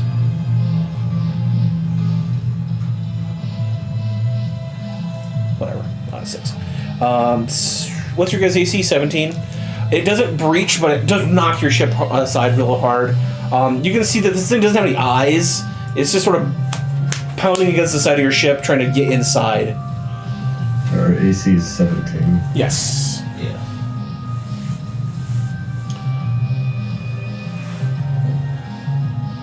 This thing is about the size of your ship, so it is pretty equal in size to the Naughty Lloyd. The mouth is about 40 feet wide, with a roar, and then bumps you against the side of the boat, and it's just sort of like doing circles in space and just trying to knock into you to get the ship up, like, you know, trying to break you guys open like a nut. What do you guys want to do against this thing? I didn't know that. Well, I'll send the unseen accountant in the buoy to see if the key's in there. Meanwhile, I suggest we take evasive actions. Okay, you want to try to get away from it?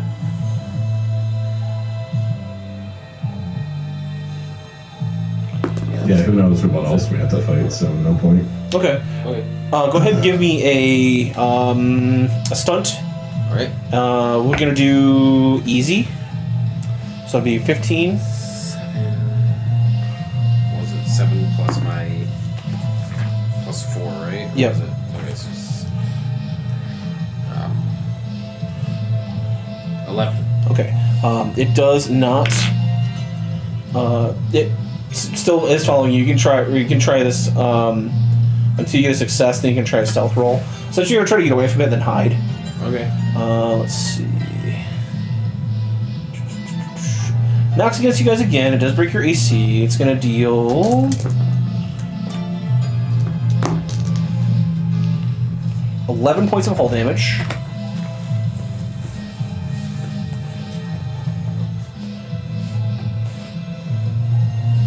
Okay. Go ahead and try it again. This time you do see like a big dent in the side of the boat. And another 7. Do you want to spend a spell slot to increase your roll here? Yeah, we can do that. It's 1. 1 per usage. So Okay, you're looking to beat your 15. 11. Yeah. Well, no, you're rolling at a 7, so you're at 14. 7. Trying to beat a 15. Is it my? It's your casting, so it's your wisdom. So 7. Okay, then I have to beat it, or can I just get to 15? You can get to it, I suppose. Alright, Yeah. so if I first level spell slot, then we're at 15 then, right? Okay. So it goes to hit you again, and you just accelerate, and it misses. So as it's away from you, go ahead and make a stealth check.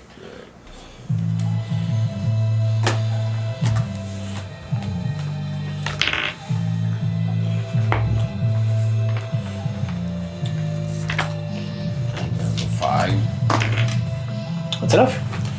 Sails past. Wish I could speak whale. Well, this is nature. It's not a whale. Sounds like they're speaking whale. That's all I'm saying. Well, just look at the thing. How else would it sound? Yeah. Yeah, this is sort of.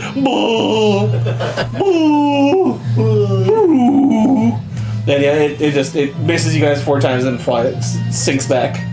So yeah, you guys have avoided the nature. All right. Your dude is at the buoy, and he fiddles around high or low. Stick with low. Hi. He said, no, sir, but there is it does point to a certain one. Says.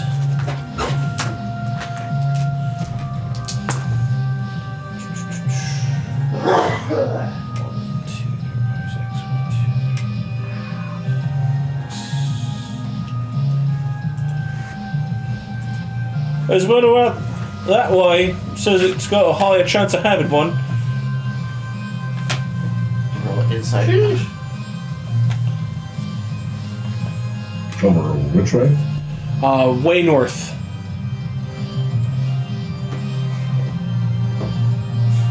Oh, okay.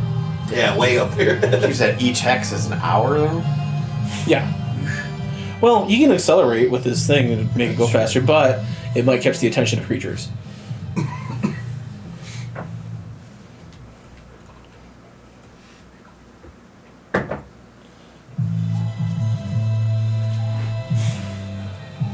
Plus, you would have had other boats in here too if it would have had more survivors. Well, if you guys are here still in another like day and a half, they'll probably show up. But Well, I'll scout one of the hexes ahead of us then. okay. I mean, it's. Let me warn you right now about the scouting. I mean, it's basically just going to buy you an hour. It's not going to be like the magical. You can, unless you want to scout all 6 hexes around you. You know what I mean? Like, I roll every time you enter a hex to see if you have one. Well, that's what I'm trying to get at, is avoiding enemies, not just barging in and kicking the bee's nest every time. Okay, well, that one. So you guys are on. Say upper right, or yeah. You guys are on this one right now. So Sure. which one are you going to go Upper to? right. This one or that one? That one. That one's free of encounters. Okay, let's move into that one then. Okay.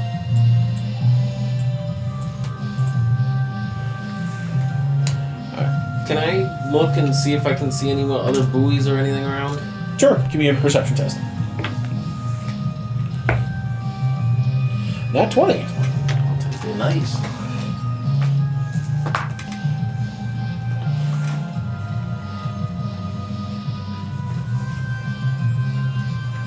Actually, 1, 2, 3, 4, 5,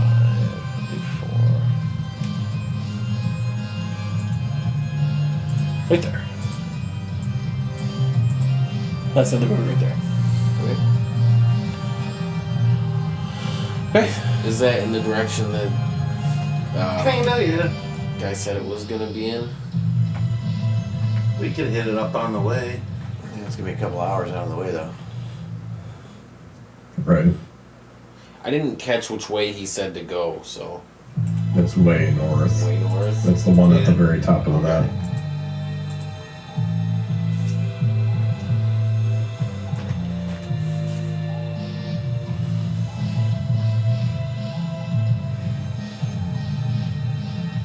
Yeah, it's like 9 hours away. Any suggestions over which way to go or what to do, or Well, it was suggested say to hit that- that one. This one says there's a higher chance at this one at the top. Mm-hmm. Then, I mean, we probably should just go up there at least. just go straight to that one then? Okay. You can keep an eye out for others on the way. Yeah. I'm sorry, he said that it was A higher chance higher that one at the chance top that than has a this key one. in it. Yeah. that one. Not definitely, but Yeah. more likely. Just rolling perception to keep eyes peeled for another buoy, and I got a nat 20. Yeah, I was gonna say if we have any on the way, we can check them, but yeah, that one's kind of far out there.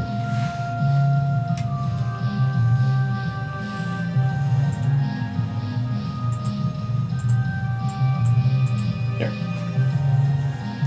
You guys are hitting these 20s. That's the only way you're gonna really be finding these buoys from far away. So I'd say we go ahead and try and beeline for that one that's got the higher chance. Yeah. Mm. Yeah, because it's equal distance to the left and right one, so. Yeah. I say we just use punch it instead of use this giant speed boost. so do 2 in an hour. Yeah. And then we can take a better look. Okay. We're kind of low heat right now. We can afford to use a little boost. Okay. All right. Which direction? I'd say straight up and right until we Right there? line up more with it. Yeah. Okay. The grid we're on to like 2 o'clock here. Yeah. To the right. Yeah, perfect. 2 o'clock. I like that. You guys get here, and as you arrive there,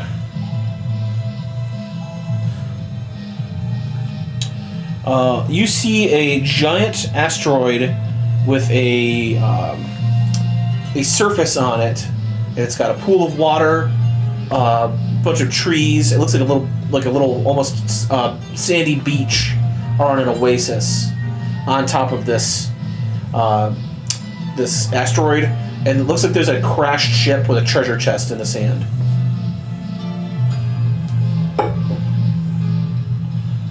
Almost seems too good. I say that's a too good to be true scenario. That's okay. Yeah. Let's keep moving. That's my vote. Okay. Yeah. All right. Which direction? Same. Yeah. Stay the course. All right. Yeah. This one, you go forward another one. You find another spinning sort of like crash wreck. This one, however, has some undead like crawling on the deck, and what you see is what appears to be giant. What's the thing that attaches to boats? Barnacles. Giant barnacles attached to these sailors. They're just like crawling, like this barnacle obviously like leeching life from them as they crawl across the ship. And the ship itself is covered with these giant like wicking tentacles. Give me a hazard test. It's gonna try to ram into your ship. Base hazard 14. Rolled a 13. So 20. Yeah, you made it. Don't forget to add your 7 every time you make those checks. So yeah, it flies past, it tries to do like a ramming thing at you. You're able to evade it, so no encounter. Noise. Alright. I guess keep pushing. Keep pushing. Okay. No encounter on this one. Let's see, you guys have done 1, 2, 3, 4, 5, 6, 7. We'll be getting excited about the tentacles.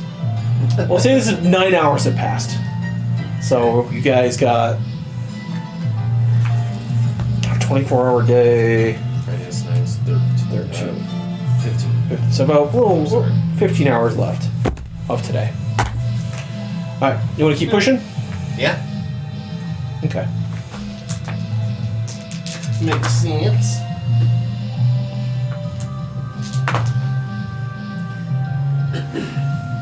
Alright. Would you guys like me to use a spell slot to get there faster at all, or? Yeah, I don't see why not. I have a few spells slots still. I've only used one since we got that long rest, so. I say one more time probably wouldn't hurt. Alright.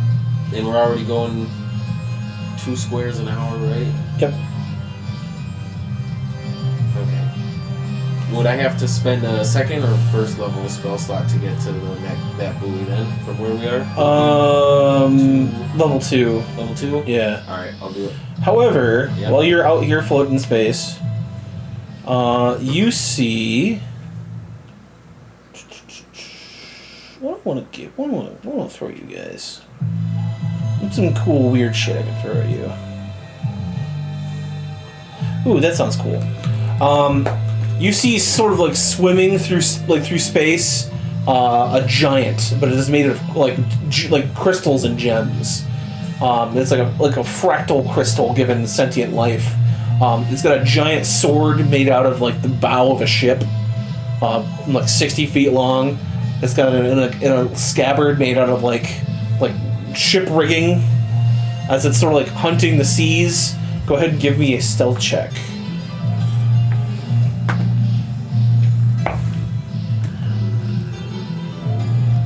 12? Unfortunately, it's 17 does spot you.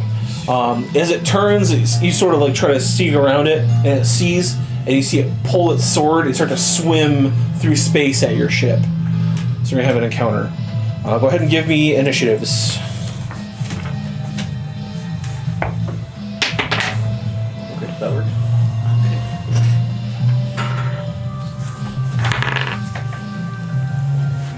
Just depends.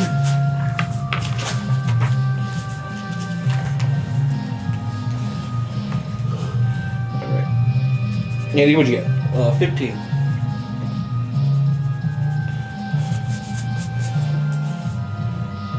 Mike, sorry, Jared? 10. Micah? 6. Minor? 18. Jesse? 18. 18. Let's get back together.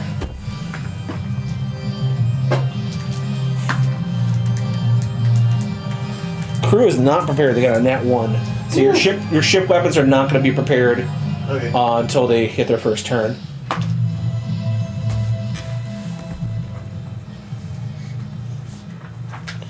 Alright, crystalline giant goes first.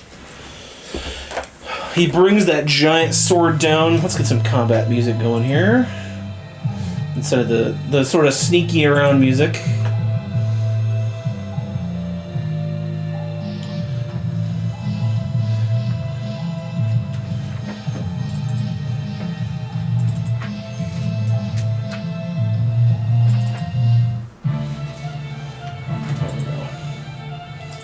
Alright.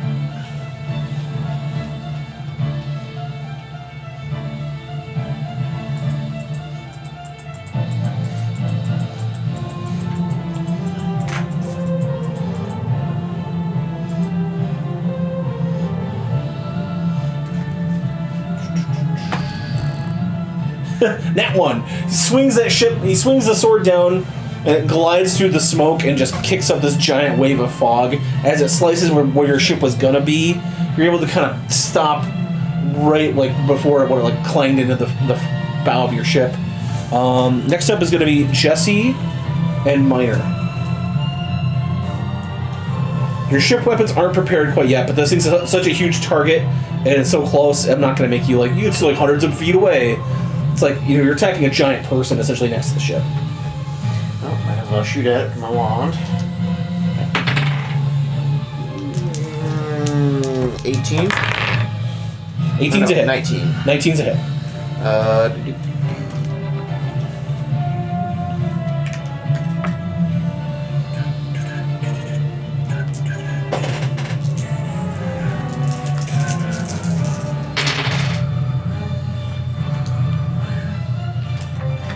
14 fire damage.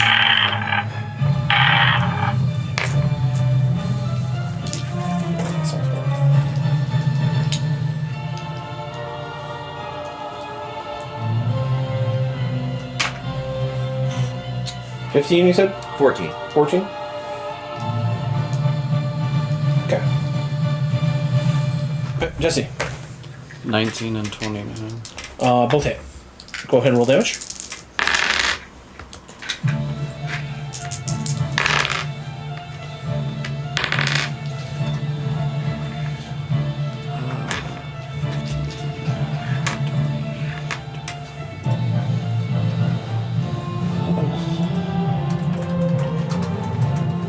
35. Piercing. How much damage? 35. What type? Magic. Magic. Okay. That does seem especially effective.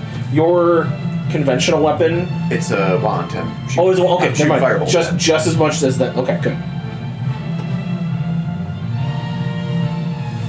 You fire into this thing's like crystalline body, and you see it like crack and start to splinter away. You think that definitely magic is definitely the way to go with attacking this thing.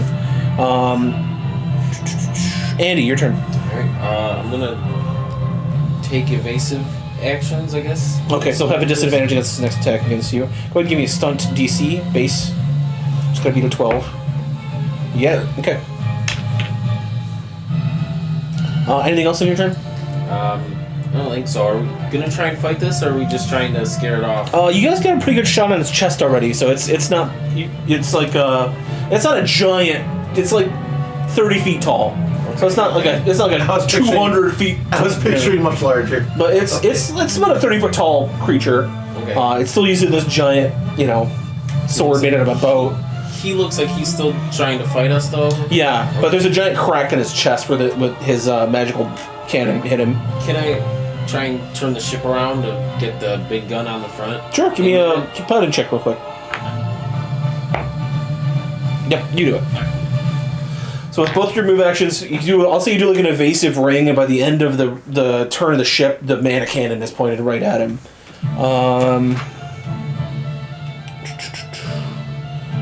Jared and Micah.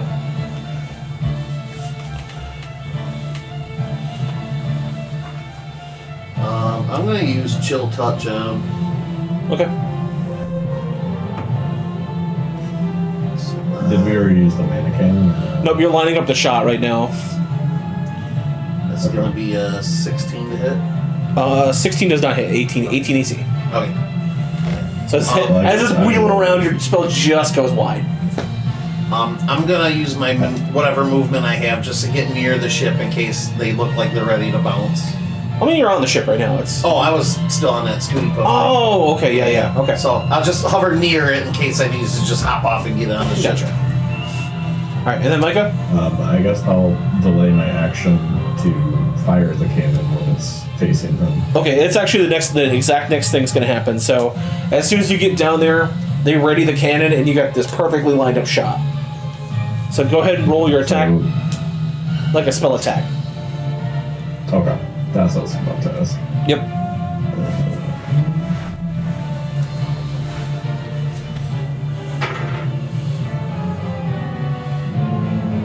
The 17 hit.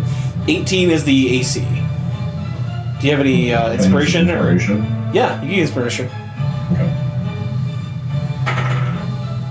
Okay. Nat 14. So There you go.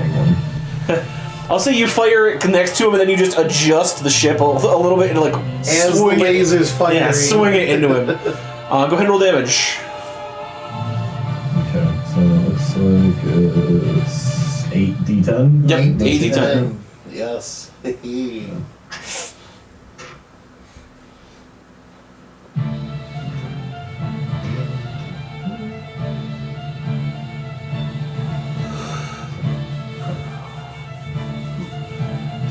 It's a wide range of damage between 8 and 80.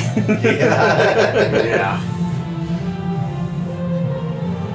There's a Hades 2 ability that makes it so your attack deals exactly 555 or 555 damage every attack. Yeah. That's awesome. Yeah. I forget what god it is, but anyways, yeah, it reminded me of that. Just add in here. No problem. I want to say it's Dionysus, though. Yeah, that sounds like something he would do. Roll the luck, baby. Yeah. 45. Nice. And you see the cracks like form, and this thing is just pouring on. It's trying to like a hose of water. It's trying to put its hand in front of like the beam, but then its fingers just shatter away, and then all of a sudden, just like this wave of stardust flies out as it just shatters into millions of pieces across the astral sea here, or not astral sea, but across the nebula.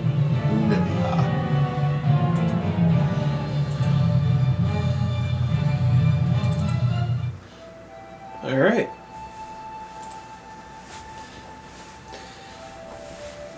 Keep that loop going and just back on course. Okay. You guys wheel back around. Anybody want to try to salvage any shards of the crystal of the creature at all? I'll buzz out and grab one. Yeah. All right. I would Yeah, I'll really try. like somebody to do that for me. I'm the pilot. I can't. Okay. So go ahead and roll a d6. And we can see you get that many shards of crystal golem. I can have 6. All right. 6. I'll get Spike's share, I guess. What did you get, Micah? 4. So you guys got 10 total. Spike, if you want to take 3 of the shards, I'll share them with you. Thanks. What'd you call it? A golem? Crystal golem shards. Crystal golem. Shove those right into my bag of holding. Those might be able to be used to make +1 ammo. Ooh. So you're for a ranged weapon. Alright. And I will hand Haggis a chicken wing in return for Oh. the Nice. So generous. You're so lucky that that thing's like a vacuum and completely keeps those things like non going bad. Yeah. Just bacteria can't exist in there. which is crazy with the amount of crap that's in that bag. All right. Yeah, the chicken wings still taste like old rubber or something, but yeah. They don't taste great. You guys do your super acceleration toward that buoy. Yeah.